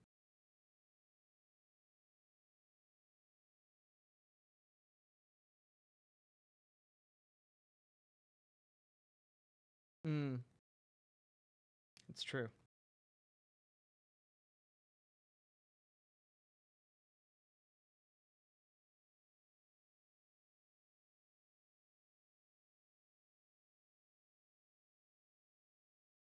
Fair. I don't know if any of you can hear what my partner is saying. Have found her to be a sane voice out of all of the crazy madness going on right now. If the Republicans declare one thing, well, Democrats, by definition, must declare the opposite. I don't think that's the right way to look at any issue. And it is It's actually not necessary. my goal on the show to always elevate different perspectives. They've been neglected. Oh, you can't hear her? Okay, basically my partner was like, well, that's because Anna seems to have lived in like an insulated bubble where like she was unaware that like sexual assault victims often get treated very, very, very cruelly by the general public. And also like, you know, people divide each other into groups based on skin color, and that generally affects, you know, people who are non-white passing. Or not, sorry, non-white. There we go. Been ignored. And so they see Trump come in as like a wrecking ball to the political elite. Anna and I are going to dig in on everything right, left, and in between. Some of these nonprofits literally going to Skid Row and handing out Jillian Michaels just wearing a vest. Out crack pipes. Right. And that's their idea of helping the homeless. Here we go. Keeping it real with Jillian Michaels. Wait, okay, but I know we're just in like the clips at the beginning, but like, does she think that if homeless people get their hands on crack, like they're not gonna smoke it unless they have a crack pipe? Like there's gonna be someone who's like, yes, I have the drugs, but I'm going to wait until I can do it safely. Is that what drug addicts usually do when they're living on the street and they get drugs? Because generally, a lot of people who have hit the point of living on the street are not saving their drugs for a rainy day.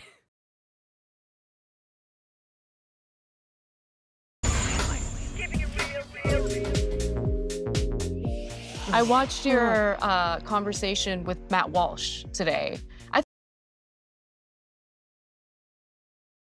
This is so bad. It's so much worse than I could have expected, and we are 1.5 minutes in, dude. I thought it was a good conversation. I haven't seen that film at all, but I mean, he touches on something that's very real. I watched your conversations with Ben Shapiro. Mm-hmm. And you inspired me to have that conversation with Matt Walsh. Yeah, because I'm sure you have disagreements with him. And many. Yeah. And so It's funny how she and Matt Walsh said the exact same thing. We weren't dividing ourselves in the 90s. My tinfoil hat says she and Matt Walsh are getting the same talking points from somewhere. Vegas. I don't think they're getting the same talking points from somewhere, but it is like, I don't know, pretty wild to me that like, I don't know. I don't understand. You know, maybe this is me. Maybe this is me, and I don't understand the 5D chess she's playing here. But like,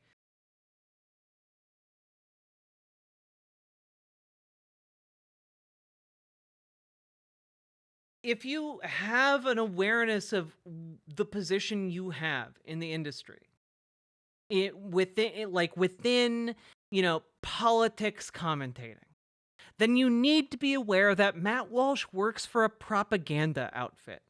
He works for a conservative group that is funded by fracking billionaires, that does not care about the profitability of their ventures, and is willing to just toss money into an incinerator in order to try and move the culture more in their political direction. And if that is the case, you are not going to have good, insightful, meaningful conversations from that. Because you're having conversations with a paid propagandist. Like, so it's interesting to find like the areas of common ground, which I think people have been dissuaded from doing for a long time now. Yes. And it helps. The areas of common ground with who? If you're finding common ground with the propagandist, you're just making yourself a tool of that propagandist. Like, I don't know. Like, look, I found common ground with Matt Walsh. We both think that murderers should go to prison. Wow, we did it. Left-right alliance. So like, We it achieved basically nothing. feeds into like this dehumanizing of the other side, right? So I'm glad you're having these conversations. Well, part of the reason I'm having them is because I've been inspired by people like yourself and people like Bill Maher. It's felt like a very I have to tell you guys, we're 2 minutes in and the vibes are so goddamn rancid. bad divorce for the past 4 to 5 years. Yeah, I would say the last decade, like the last decade's been pretty bad in terms of like tribal politics and I fed into a lot of it. So we'll talk about all that and then realized that I was making a big mistake. Interestingly, you are, and again, I'm ashamed to admit this, you're one of the only voices on the left I can listen to anymore. And I have found that moving center, which I'm holding on to as fast and furiously as possible, reminds me of coming. Oh man, I fucking love enlightened centrists who are very clearly not centrists, man. Out of the closet. It was that hard for me when you're like, no, I'm not gay, I'm bisexual. Yeah. No. And it's like, I'm liberal, I'm center, and I'm center right, but Anna, I haven't changed. Yeah, I think that there's a lot going on with political identities, and in a lot of ways, the two parties have also realigned on certain issues. The things that I used to not like about the Republican Party have kind of been adopted by the Democratic Party. Yes. And then you have like factions within the party. Some are more extreme than others, but lately it feels as though the extreme factions of each party has kind of taken over the entire party. And that happens because people who are more, I wouldn't say centrist, but like more moderate in their views or a little more understanding and sympathetic to the other side, they just feel out of place. They feel like they're committing some sort of crime, right? That they're not being loyal enough to their tribe. And so I can totally understand. Okay, seriously, I am going to say it. Calling it tribal politics is racist. I said what I said. I'd have to think about that one. Like, I think you might have a point there. I'd have to think about the language more. But you might have a point there. And feeling like as you become more and more open and honest about what you're feeling, I can see the similarity of like coming out and how scary that is. Like, it's super scary. And I know from firsthand experience how scary it is. I've watched videos of you a year ago, and you essentially talk about feeling politically orphaned. Homeless. Yeah. But you identify still on the left. Talk to me about where you're at.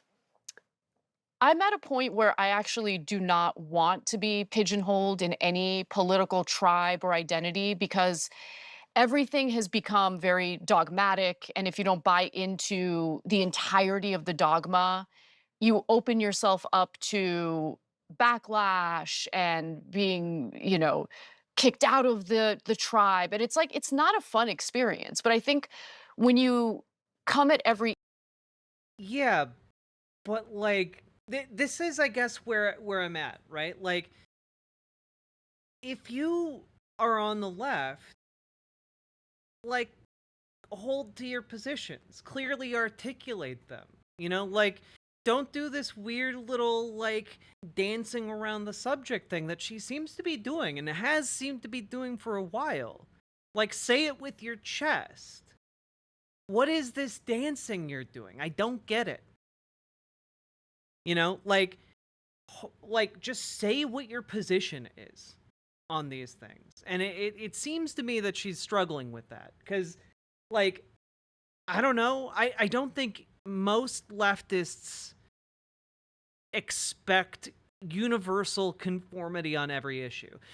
At least most leftists, like, in terms of, like, figures that are, like, making content or whatever. You can obviously find outliers to that, but, like, you know, you will find shitheads in every group. And it seems to me like giving shitheads that much power over, like, where you are politically is weird.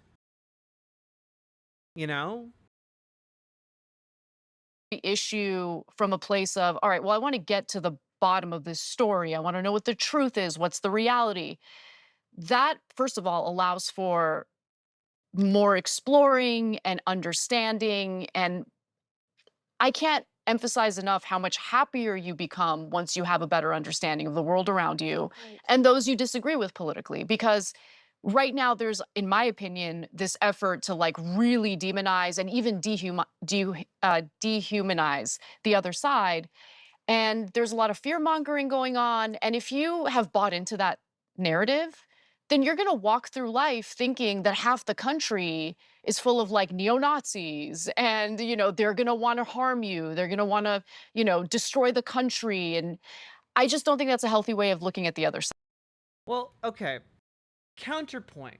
As a trans person, I do not feel safe going to vast swaths of the country. Now, am I likely to be attacked in broad daylight or at night? Maybe not. But do I want to roll those dice? Not particularly. You know, like, the danger that, like, trans people face is very real. And it is a bit of a luxury to think, oh yes, these people just disagree with me and they don't actually want to harm me, when they very clearly want to harm me. Like, mainstream Republican rhetoric is that people like me are child predators. That's mainstream Republican talking point about how, like, trans people are groomers. Like,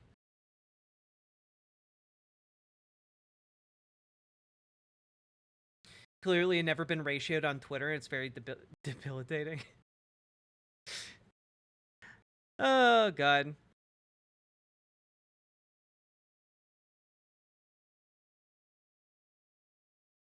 And also, incorrect, I have been ratioed on Twitter. There were people who claimed that I was racist for sticking up for mixed race people. Like, I don't know, like, yeah, there are going to be dipshits who come at you for positions, but you should be able to hold those positions because you're principled.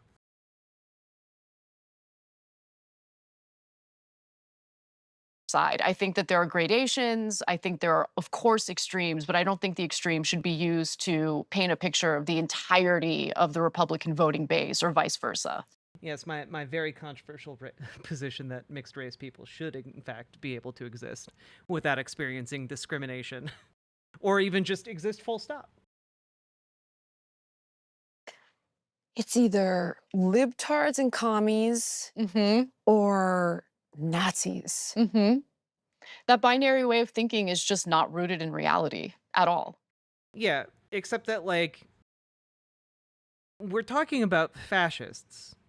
And, like, the current political moment has fascists on one side.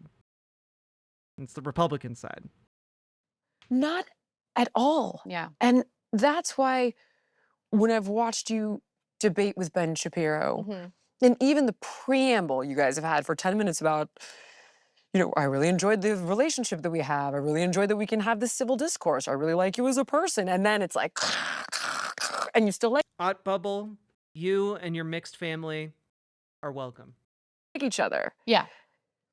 It's so comforting. I can't even tell you. Well, I think that's how political discussions used to happen in the country. Yeah, Spitfire, you have a point. Oh, suddenly she wants a lot more inclusive language for her political position. That's very interesting. I mean, I don't know when it changed to the point where if you disagree with someone politically, well, that means that you can no longer be friendly to each other. You can't be friends. I mean, during the Trump era, so many families were torn apart over political disagreements. And by the way, I'm speaking all high and mighty. I just want to take a moment to take ownership of the fact that I fully bought into that mind frame. Like, I totally bought into that. And there's a video floating out there somewhere of me basically saying, no, you can't be friends with someone who supports Trump or. Yeah, look, that you, Anna, can be friends with someone who supports Trump. Because honestly, if Donald Trump gets elected, you have no dog in that race. It's not going to affect you. You're wealthy. You are, like, isolated relatively to other people. You're not in a vulnerable position relative to society. And you aren't going to be one of the first people targeted. Like, yeah, that is a luxury. Unfortunately, for people like me, if Donald Trump gets elected, well, he's going to try and make my life and people like me's life a living hell. He's going to be attempting to, like, ban trans people from the military again.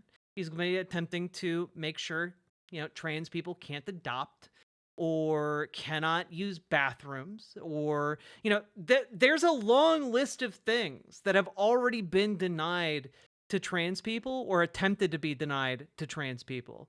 Like in Florida, they started shutting off all access to HRT, even for adults. Like, there's a lot of stuff that has gone down specifically for trans people. And so, like, in the face of that, like, can you as a trans person be friends with somebody who's willing to sell out your very existence just to get Donald Trump into office?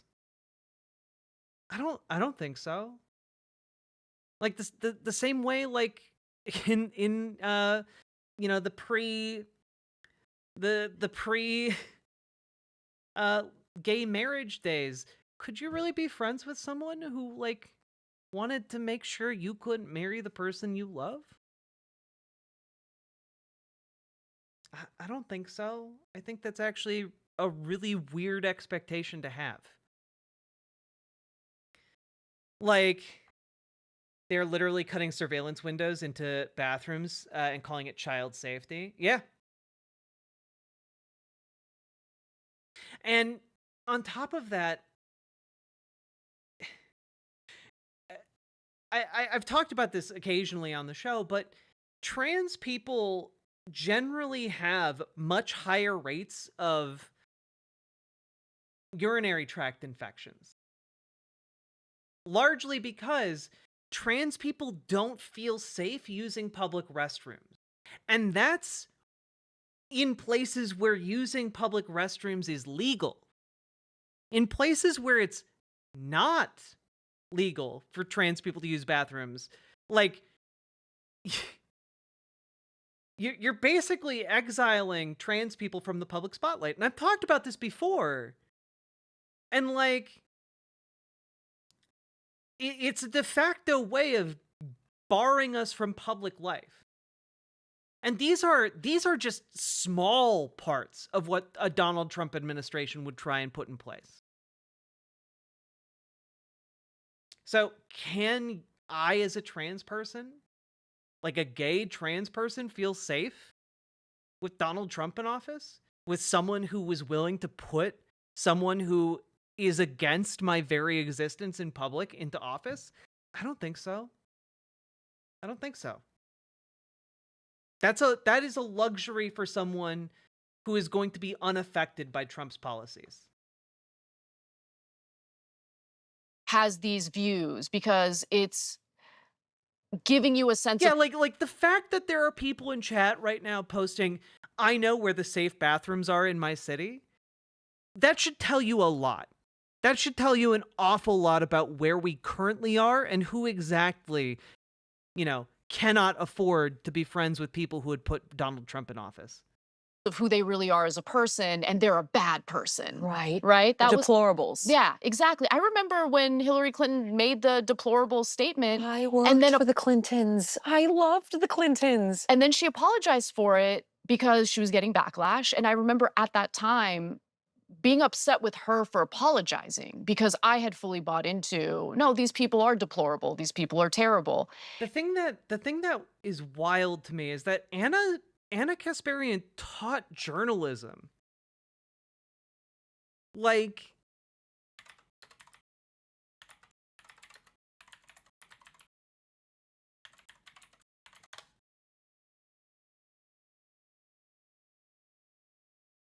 it's just so weird to me.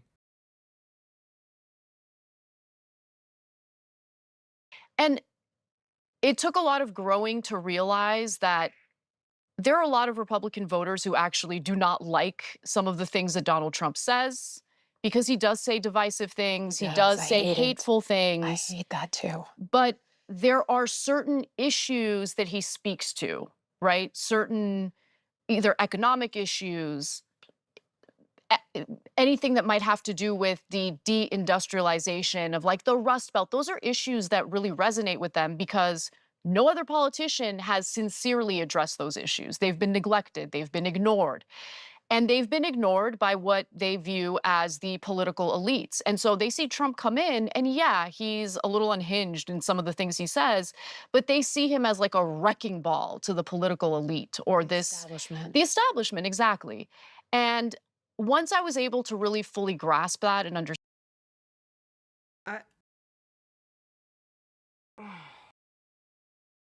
That's literally that was literally a core component of like the Green New Deal. Like restoring like manufacturing to the Rust Belt was literally a core component of progressive politics. Understand that. And by the way, once I started to understand the flaws in my own party, it helped me kind of begin this journey of rejecting political tribalism and not wanting to be pigeonholed into any political group. I want to feel free to think for myself and to explore ideas without feeling guilty about it. You know? Yes, I know exactly what you're talking about. I think for me, as a devout liberal who always thought I was the better person, I thought we were the good. I'm getting very weird vibes off of Jillian Michaels in a way I was not expecting. Is she all right? Like is she okay? Good guys. I really did. I was brought up that way. And I thought, if you're a Republican, you want war. If you're a Republican, you don't care. I have changed my mind on a lot of this stuff, but you're ridiculous with your gun laws. If you're a Republican, you hate gays. If you're a Republican, you're a racist. I really honestly took the bait. And then Trump was so belligerent when he first began running and they're all rapists and racists coming over the border or whatever, criminals. And that was really abrasive. And I live in a border state. We live in a border state, my whole life up until recently. And it felt like an assault on all of these wonderful people I saw who were economic migrants wanting a better life. Right. And, then it was the woman's right to choose, and we're taking that away, and gay marriage, that's going. And I was appalled. Then I met my wife, and oh my God, I can't believe we're married because she was a Republican. And I was like, what is wrong with racist, sexist, Republican? These words are virtually interchangeable. Yup.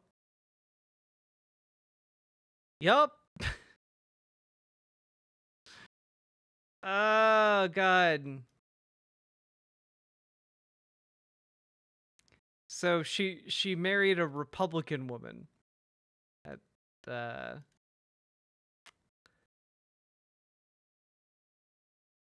is very interesting.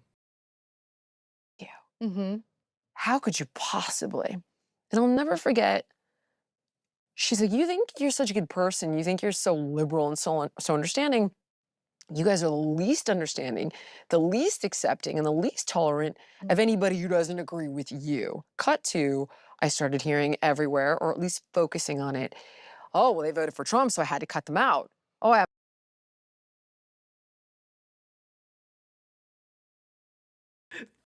The Republicans literally want to repeal gay marriage. Like, what is this? What alternate reality have we fallen into here? The leopards, yeah, we've fallen into the leopards won't eat my face reality. haven't spoken to my mother. She's a Trump supporter. I remember seeing a post on social, and I've talked about it a lot. It was on this blog called Scary Mommy. That was supposed to be funny. We're supposed to make fun of what shitty moms we were. It's supposed to be funny. Right. Which became political.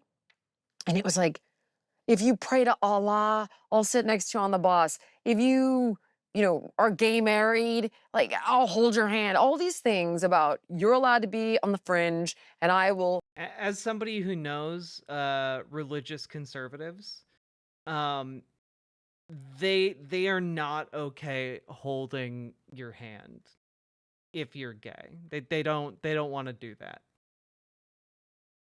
Accept you. In the comments, what if I'm wearing a Maga hat?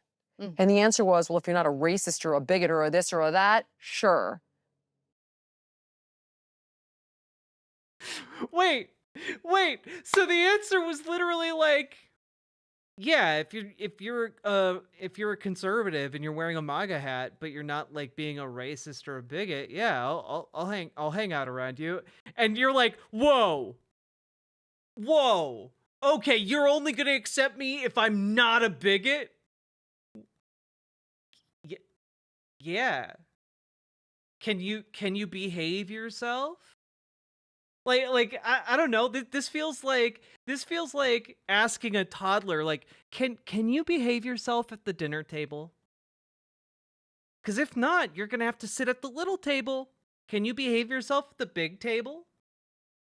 Like, yeah, you should be able to, like, be not a racist or a bigot if you want to participate in polite society.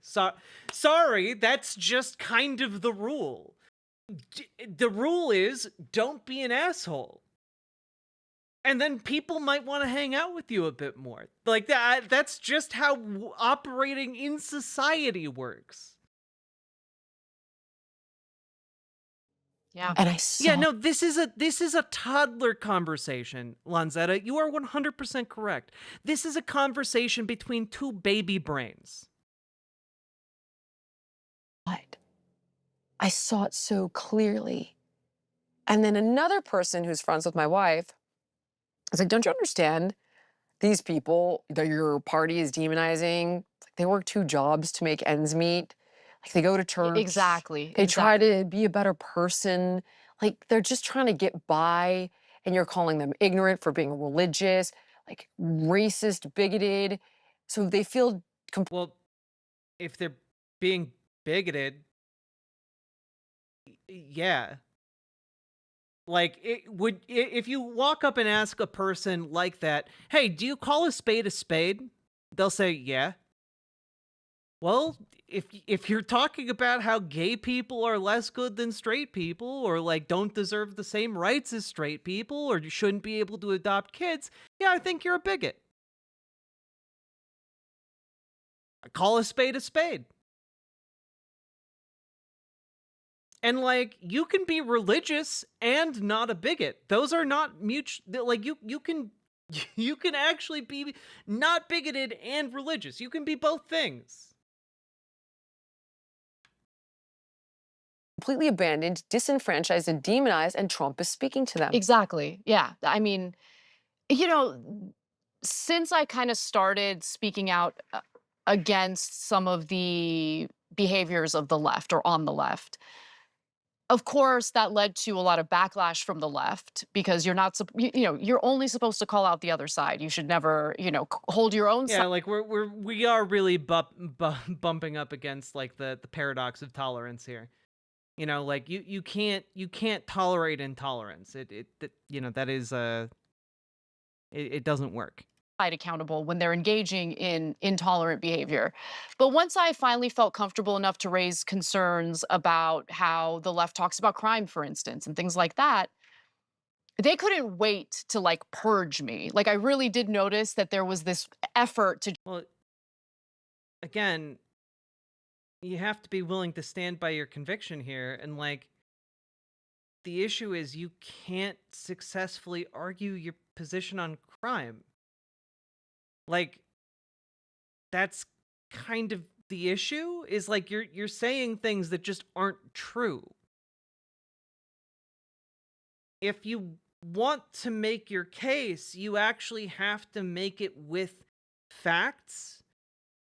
You claim to really value finding the truth, so if you want to claim that you found the truth on crime, you have to provide the actual data that shows that.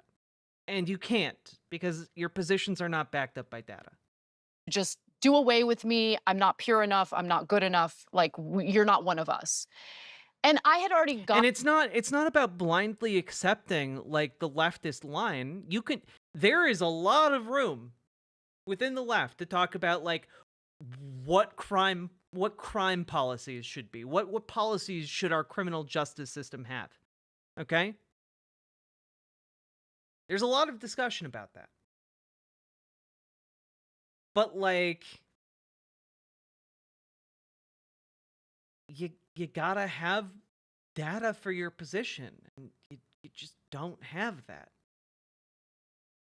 Gotten to a point in my life where I was willing to accept that treatment as long as I was able to speak my mind. And it took me at least a year, if not more, to finally feel comfortable to come out and say, no, the way that we're handling homelessness is not the right way to handle it. No, it turns out that crime is real, and there are some people in society who are a danger and a threat to the public, and they should. Again, nobody disagrees with that, though. Be in prison. And, I was saying this stuff in the left-wing era of abolish the police or abolish the prison, the prisons. And I have never been fully like convinced about like prison abolition, but I think it could be good. Because I don't think the position of prison abolitionists is just, oh yeah, we just won't have any kind of system to deal with like criminals. The same way I don't think police abolishment like involves not having any kind of law enforcement. Like if you talk to people who have those positions, they aren't going to say, yeah, you don't need anything, just Mad Max it. That's not their solution. And trying to say that that is their position is grossly underselling it. As they were trying to purge me, there should be no place. I think at a bare minimum, as a leftist, you should be in favor of adopting like the Nordic model of prisons. Minimize incarceration, prioritize reducing rates of recidivism, focus on rehabilitation and like treating prisoners humanely, and also not running them for profit. Things like this, I think, are the bare minimum when it comes to like prison reform. There are other countries that currently do it a lot better, and we do it maybe the worst in the world. I think almost definitely the worst in the world. So like,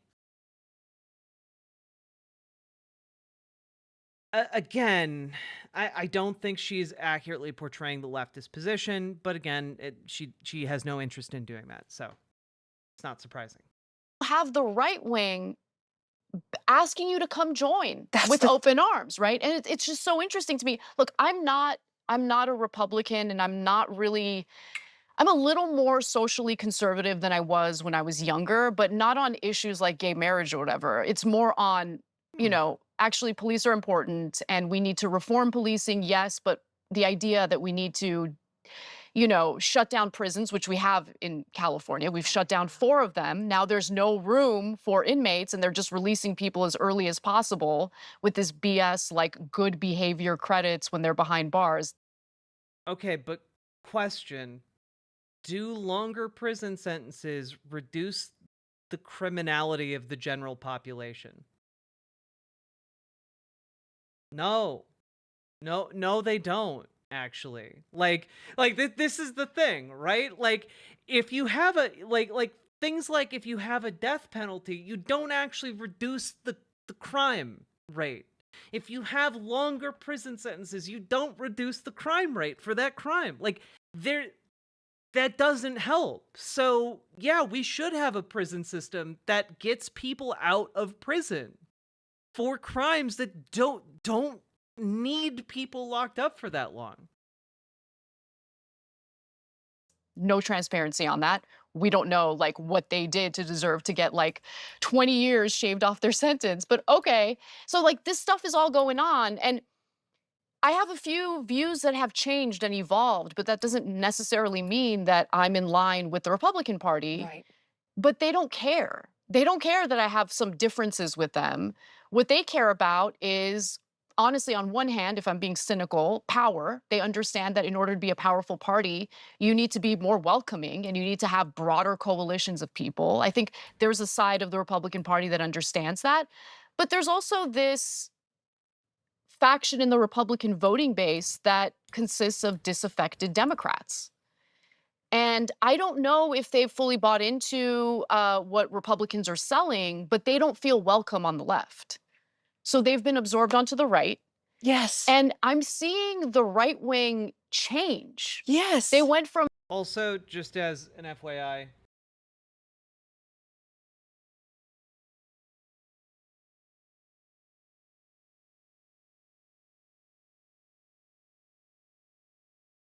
the cost of locking someone up hits a new record of $132,860 a year. $132,860 per year. Per prisoner in California.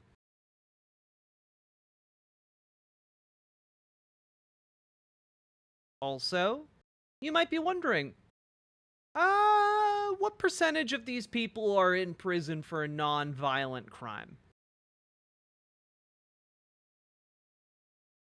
It's about 60%.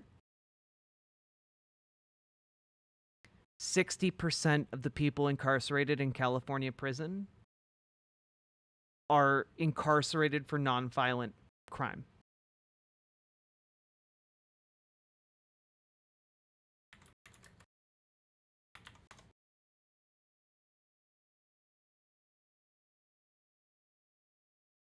Also, in California, 76% of jail inmates are awaiting trial or sentencing. Now, let's take a little bit of a look here, okay? Let's take a look.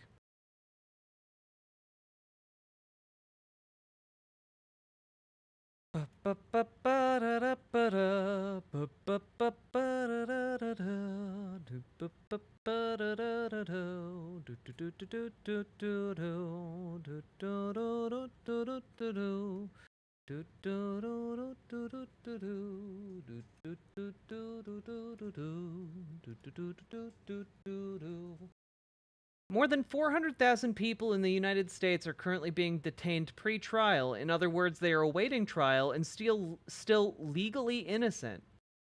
Many are jailed pre-trial simply because they can't afford money bail. Others because a probation, parole, or ICE office has placed a hold on their release. The number of people in jail pre-trial has nearly quadrupled since the 1980s.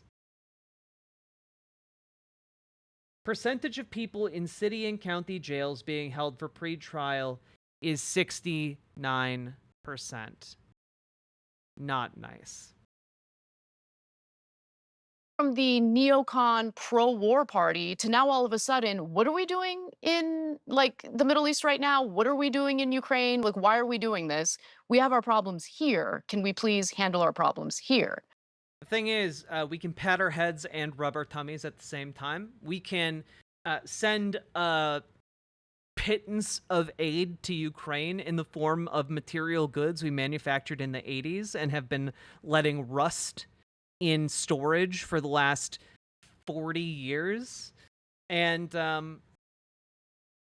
we actually don't lose anything by doing that. It serves our geopolitical ends. It's genuinely fine for us to do so at minimal cost, and we also are doing a good thing by helping Ukraine fight off an invading army. We're good.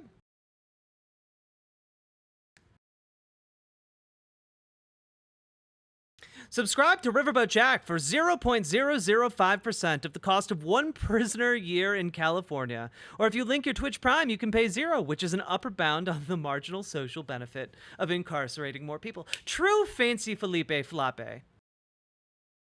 Also, we have been going for over 3 hours now, so if you've been enjoying the show, please hit the follow button, hit the subscribe button, hit the like button on the YouTube stream, and please consider dropping those subs and donos, because this is where we're at right now, folks. We have 105 subs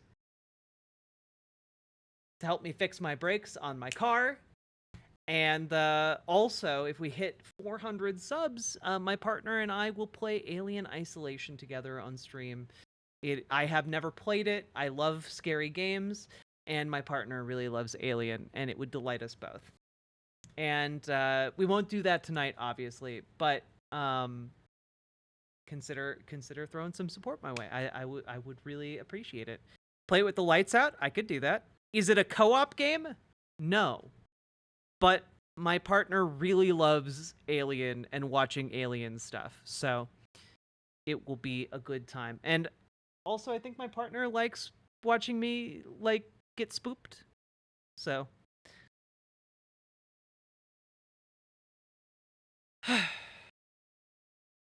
God, this is bizarre. This is a bizarre thing here. Yeah, you might not have ever seen me gotten spooked. But I do get spooked out by playing spooky games. 0. Smokewalker, thank you for the $10 dono, being one of the few to answer my call for subs and donos on this particular call to action. Every donation you make to Riverboat Jack, a transphobe cries. If you donate on riverboat.gg, a transphobe cries and shits themselves. It's true! Did you know if you go over to riverboat.gg, you get to be in this cool little fancy lad chat over here? And you get to make transphobes shit yourselves. Shit themselves. That's right, I'm calling out the transphobes in my audience. I don't want to be a fancy lad. You could be a class traitor lad. You know, a fancy class traitor lad. Yeah, if you subscribe, you can post dicks in chat. Not actual dicks, but you know, the word dicks in rainbow colors, so everyone knows that they're gay dicks.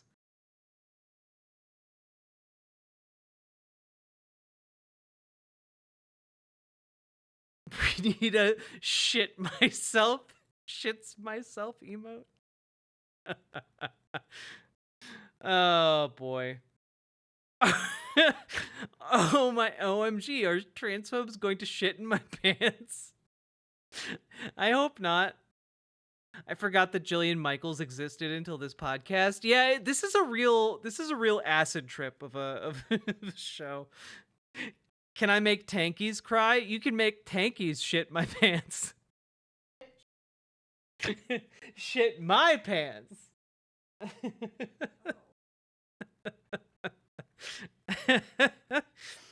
uh oh god. I'm no transphobe, but if you want, I can do the duty. Oh god. It sounds like niche only farmers content. It does. But please don't shit my pants. Shit your pants. Oh god. This is disgusting. I agree. Come into my house and shit in my pants in front of my salad?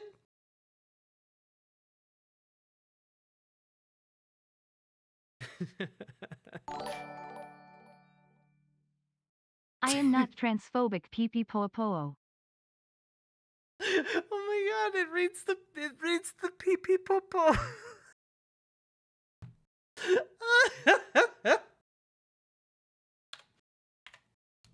Matt at Yahoo, thank you for the $5 dono. I really love that emote so much. That little guy just taking a little poo.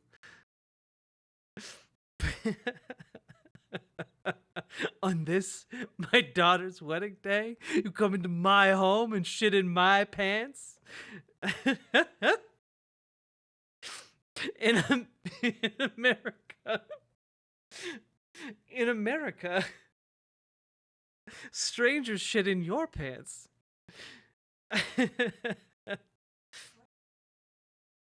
I misspoke. That's what happened. I love you. Thank you for still loving me, even though someone might come and shit in my pants.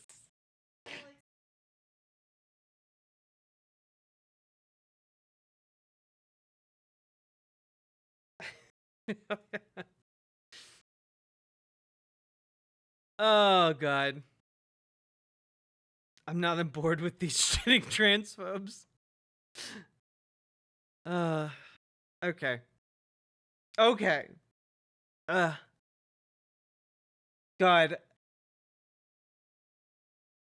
Well, I think I can only take about 5 more minutes of this.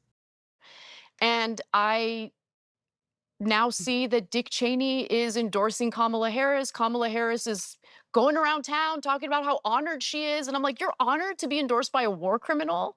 I mean, if I were in her shoes, I would like pull Dick Cheney aside and be like, listen, thank you for your support, but can we just keep this on the DL? Totally. You know? But she's like Yes. proud of it. She's flaunting it. And that's not the party. Because she wants to demotivate people who of the old Republican variety. Like, she wants those people to either like reluctantly vote for her or to stay home. Like, it is designed specifically to like demobilize traditional Republican voters so that they like stay home, so that they don't contribute to a Donald Trump political rally, you know? Like, that's why she's accepting like Dick Cheney endorsements. Like, she's trying to win a general election here. That what Republican looks favorably at Dick Cheney? Honestly, like mainstream Republicans until like basically until 2016 and the rise of Donald Trump. Represents me or represents my best interests. And they've spun the narrative though. They're like, look, even people are so worried about Trump that people like Dick Cheney have joined our side. Yes, I'm like, yes. no. That implies that you will do his bidding. And it's playing out in real time. We're in does it, or does it indicate that we're in a moment where like a fascist could take over control of the country and it's either we come together or we die? Like, that's where we're at right now. Numerous wars. Yes. I don't understand anything about Gamer G, I didn't want to say anything, but Jillian Michaels seems like she either just microdosed or is just genuinely baked out of her gourd. Politics, but all I know is it's gotten way worse. It has, definitely. Like, I'm watching people die all over the world, and everyone tells me Trump is Hitler, and I'm like, well, you know, we didn't really, it didn't sound like it got worse over there, and now we're in a war in the Jillian, you know people died all over the world when Hitler was in charge of Germany too, right? Like, what is your thought process here? Take us with you on whatever magical journey, through whatever magical land you're going through right now to arrive at your conclusions.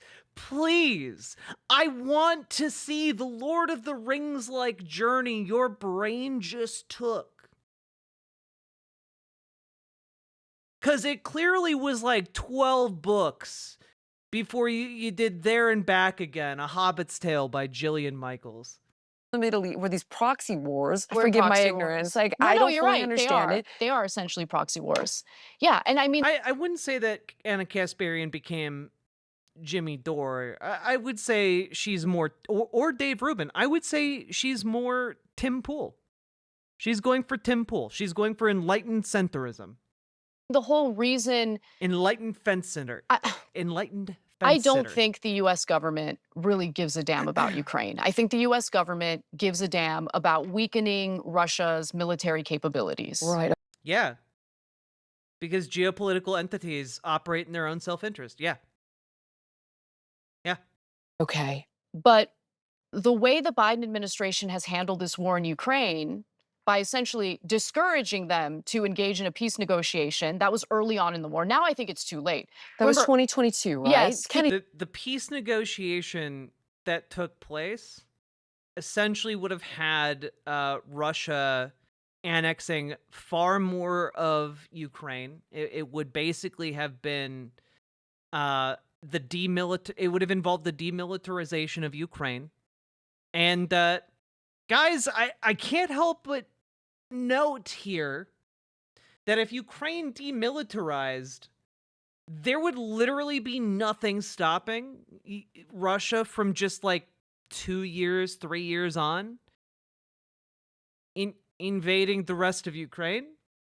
Like you're basically relying on Russia to like keep its promise, and like they're not going to do that.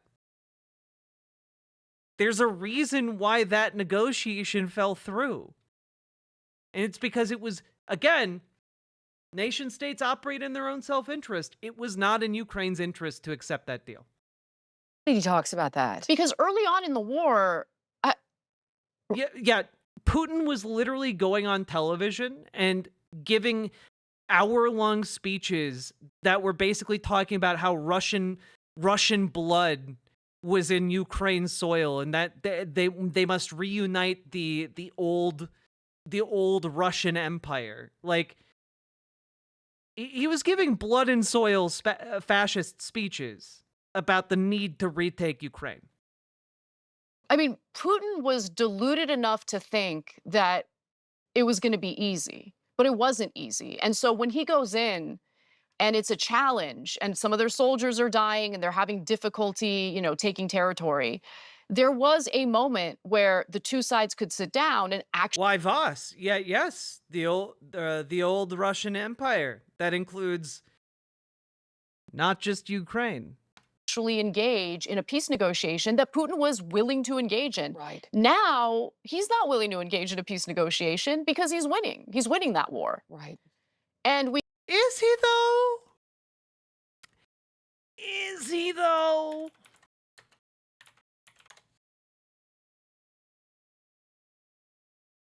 Is he, though?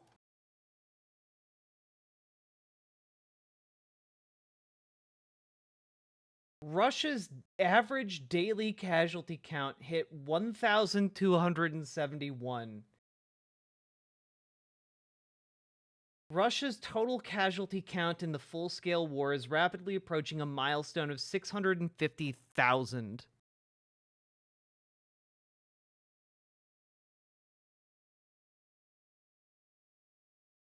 Yeah. don't think they're doing so hot. We keep giving Ukraine more and more weapons. They're now doing, airstrikes and bombings in Russia, which I don't think is going to make the situation any better. Oh yeah, man.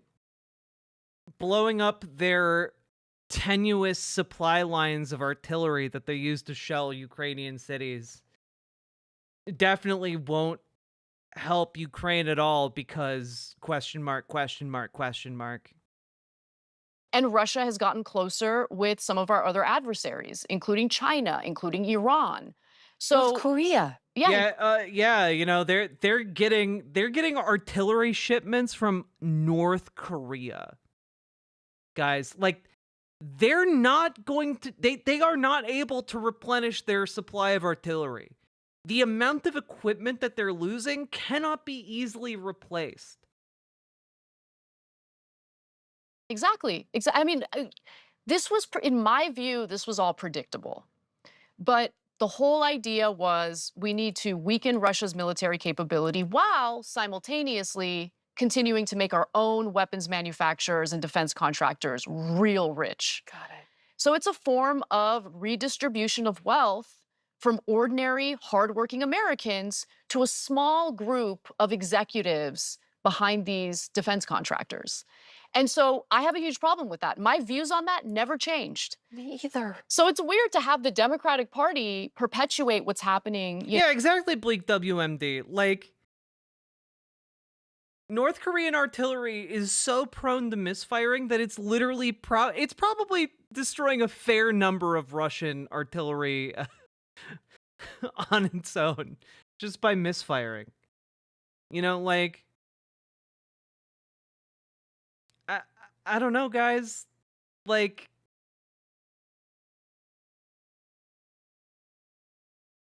Ukraine's doing pretty good.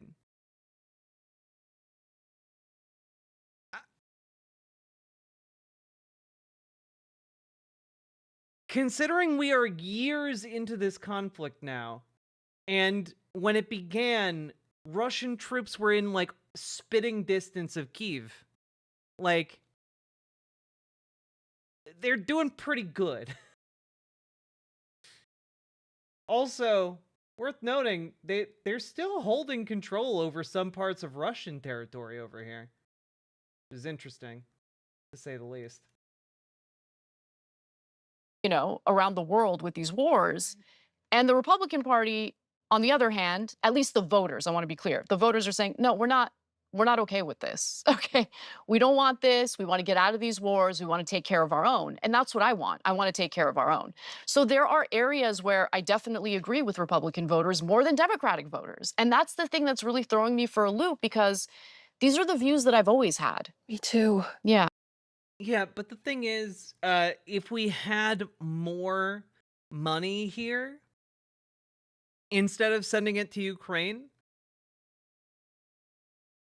Republicans don't want to spend it on things that will actually help their constituents. They want to spend it on things that will help their donors.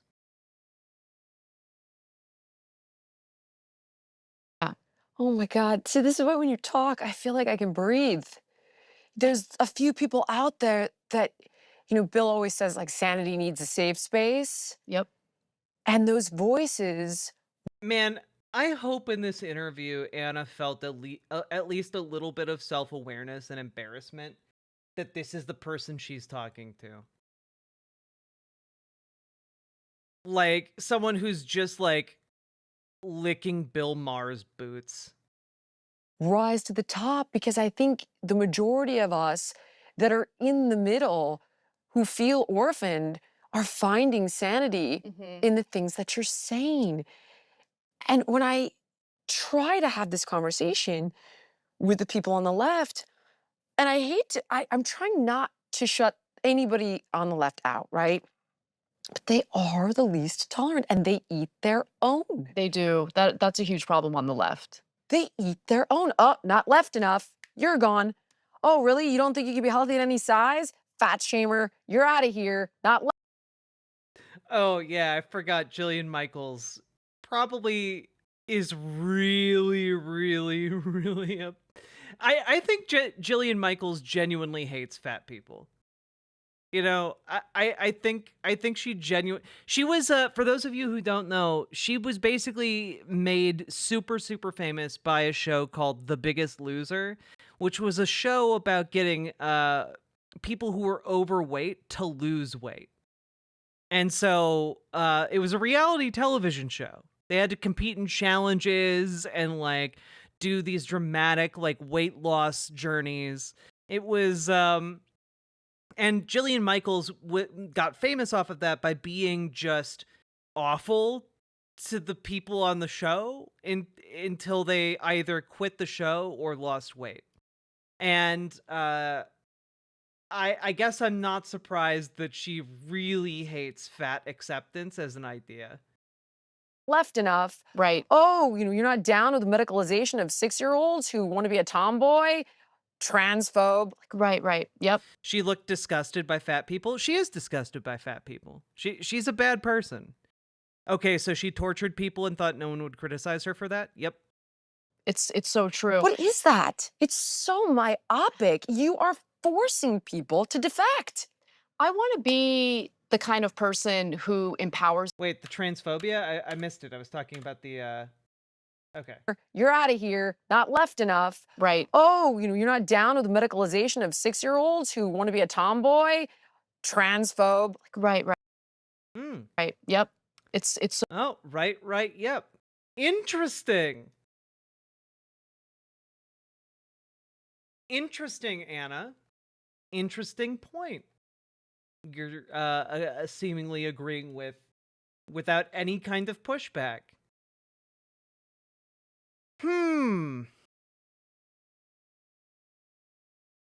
So true. What is that? It's so true, Queen. So myopic. You are forcing people to defect. I want to be the kind of person who empowers people, inspires people. But, not trans kids. Because fuck them trans kids, right? And avoids enabling self-pity in people. And I think that the other issue that I'm seeing, and again, we're making obviously blanket statements because there are gradations on the left and the right? So there are plenty of Democratic voters that are just like us. I think a lot of them are terrified to speak out. And I'm hoping that by speaking out myself, it'll empower them to say what they really think and voice what their genuine concerns are. But at some point last year, the other thing that really hit me was the difference between my upbringing and what the Democratic Party espouses. I was raised by very espouses. What is going on with her eyes, dog? Like,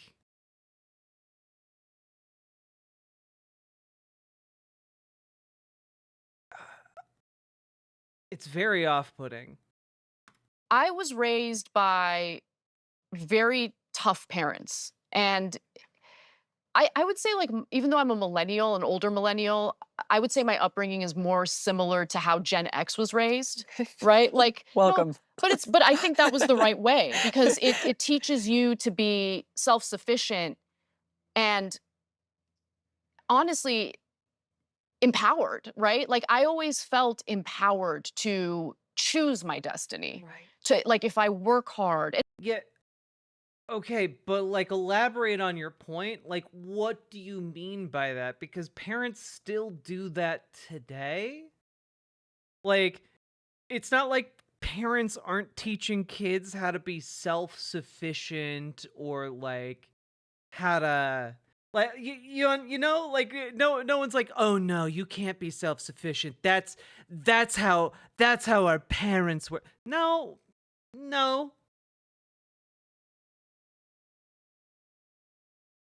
Elaborate. Be more specific because this is kind of some interesting vagarity that you're introducing here. And I get it. There are issues in our government, in our system. There are things that, have served as obstacles for younger generations that didn't necessarily exist for older generations. I get all of that. However, we all get to wake up in the morning and make choices for ourselves. And when I hear the Democratic Party constantly disempower people of color, because that's what they're doing. I mean, really think about it. Like, they keep using this messaging that infantilizes them and makes them seem as though, if it weren't for us white saviors, messing around with these laws and policies, they would never be able to survive. And I find Can she give any examples of that? Like, notice how, like, she's been talking for like 2 minutes and hasn't given any examples of what she's talking about outside of vague generalizations. And she's moved between multiple topics in that time. that's so gross. I'll give you a specific example. This drove me crazy. Oh, wonderful. Specific example. Let's narrow down. Nail it down. Let's go. Culver City schools. They took a look at their honors program and they realized that there was a real disparity between the white students and the Latino students. Very few Latino students had enrolled in the honors program. So they decided the right thing to do would be to just scrap the honors program altogether. And that pissed me off. And it pissed me off because, first of all, you're not actually addressing the issue here. I think those Hispanic students are capable of greatness. Right. You just have to do the work to get them there, And when you scrap the Okay, so let's take a look. What is this specific example here?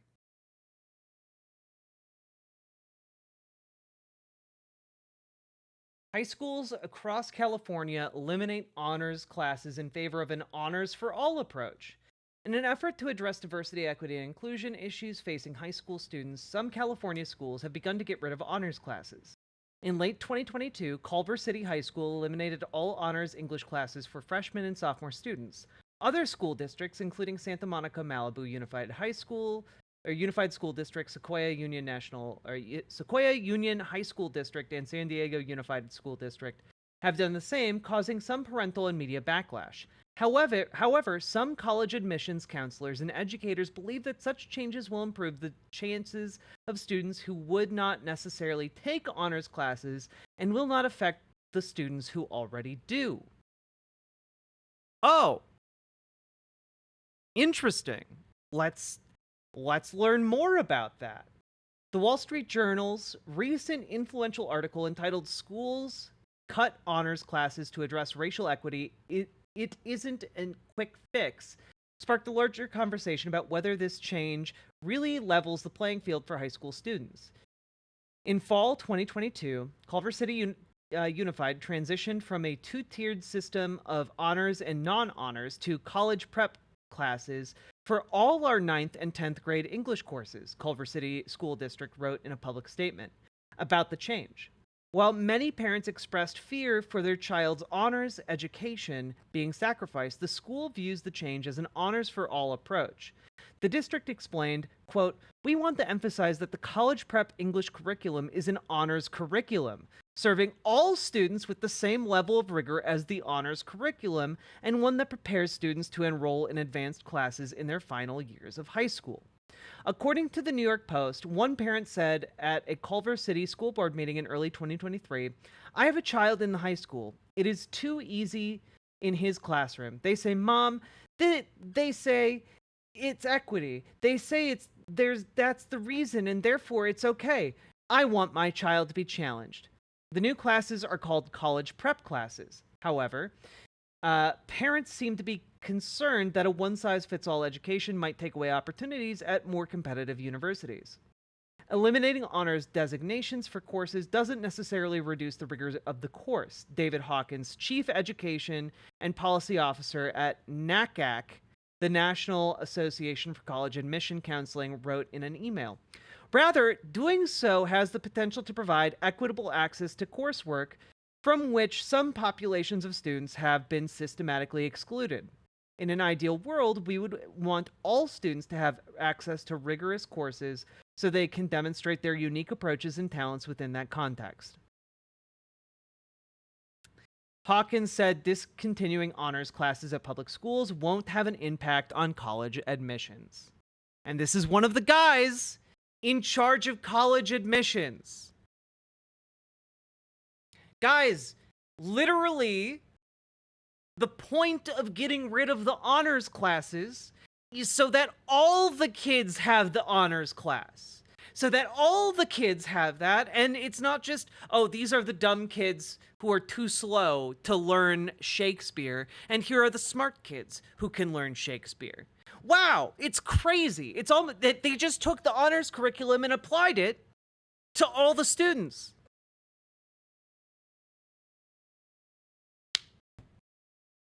And then even the people in charge of the admissions to colleges are like, yeah, this won't affect like college admissions.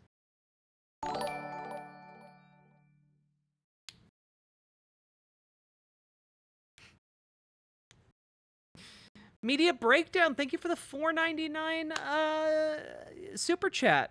I've never caught a live while it was live before. Your speech mannerisms are so fun. And your Matt Walsh expose was enlightening.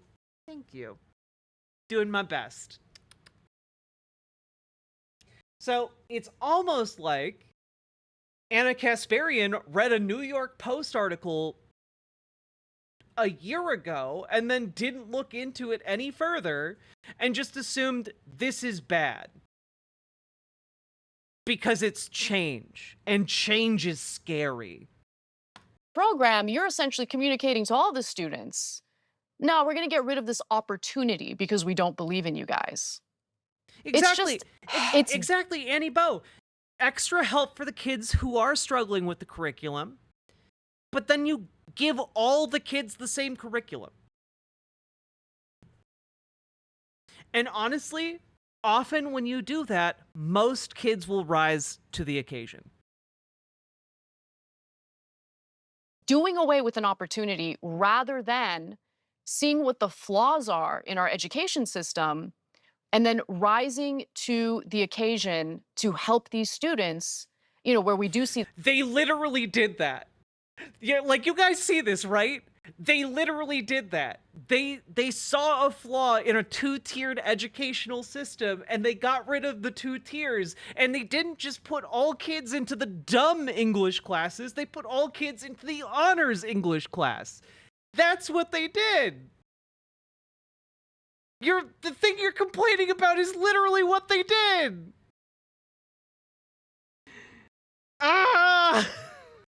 I'm living in a make-believe world. It feels like it. The disparity, you know, get to where we want them to be. That's the right way to approach it. But there's just this weird, like, your specific example of this thing not happening is in fact an example of this thing happening. Elitist mentality. And I'm honestly also very sick of, like, white people. I don't think she's lying. I think she's just ignorant. I think she's incurious. I don't think she looked into this at all. I think that she is, like, just making assumptions because she has gone, finally, full Rogan, and is just being convinced of whoever's in the room when she initially forms an opinion of something. Going around being offended on behalf of marginalized people. Oh my God, they're just virtue signaling. It's disgusting. It it's is. Like, it is. I'm the good guy. Yep. And to be clear, there are a lot of people on the left who are virtue signaling. But you want to know how you get away from that? You surround yourself with good people who aren't concerned solely with virtue signaling and actually have principled positions. Because the people concerned with virtue signaling are just concerned about how they appear in social situations. They don't actually have principles. Okay? You find yourself people who actually are anchored to positions. And you want to know something else about virtue signaling? Conservatives do it too. Conservatives do it a hell of a lot more. Ever wonder why George W. Bush really played up his cowboy hat and ranch? I don't know. Just think about it a little bit. Well, do you remember this? Oh I will my save God. you, right? There was an ad that went around, forgive me, and it had like actors that I had loved. One that I trained back in the day when I was like 27. And it was like, I can't recall exactly, but it was like, I'm responsible. Or I'm sorry that I didn't, and who knows what, basically taking on the history of racism. And I thought, this is so cringy and awful. I take responsibility. I take responsibility. I take responsibility. I take responsibility for every unchecked moment. For every time it was easier to ignore than to call it out for what it was. Every not so funny joke. Every unfair stereotype. Every blatant injustice, no matter how big or small. Every time I remained silent. Every time I explained away police brutality. Or turned a blind eye. I take responsibility. Black people are being slaughtered in the streets, killed in their own homes. These are our brothers and sisters. Our friends, our family. We are done watching them die. The Black community vomited it back and up. as they saw should. right through it. As they should. I mean, I guess I would rather be around people like that than people who are like, I don't know, like there are still people to this day who are photoshopping George Floyd's face onto like a black samurai character in a video game and claiming that like, oh man, they made this samurai look too much like George Floyd. That's politics. And like, that's still happening. Like conservatives are still like being insanely racist about George Floyd. I guess I'd rather be friends with like cringy people who recognize that racism is real than like, even if they're like performative and like cringy about it. I'd rather be friends with those people and associate myself with those people than people who do the opposite, Like, this is literally just the enlightened centrism thing, I guess.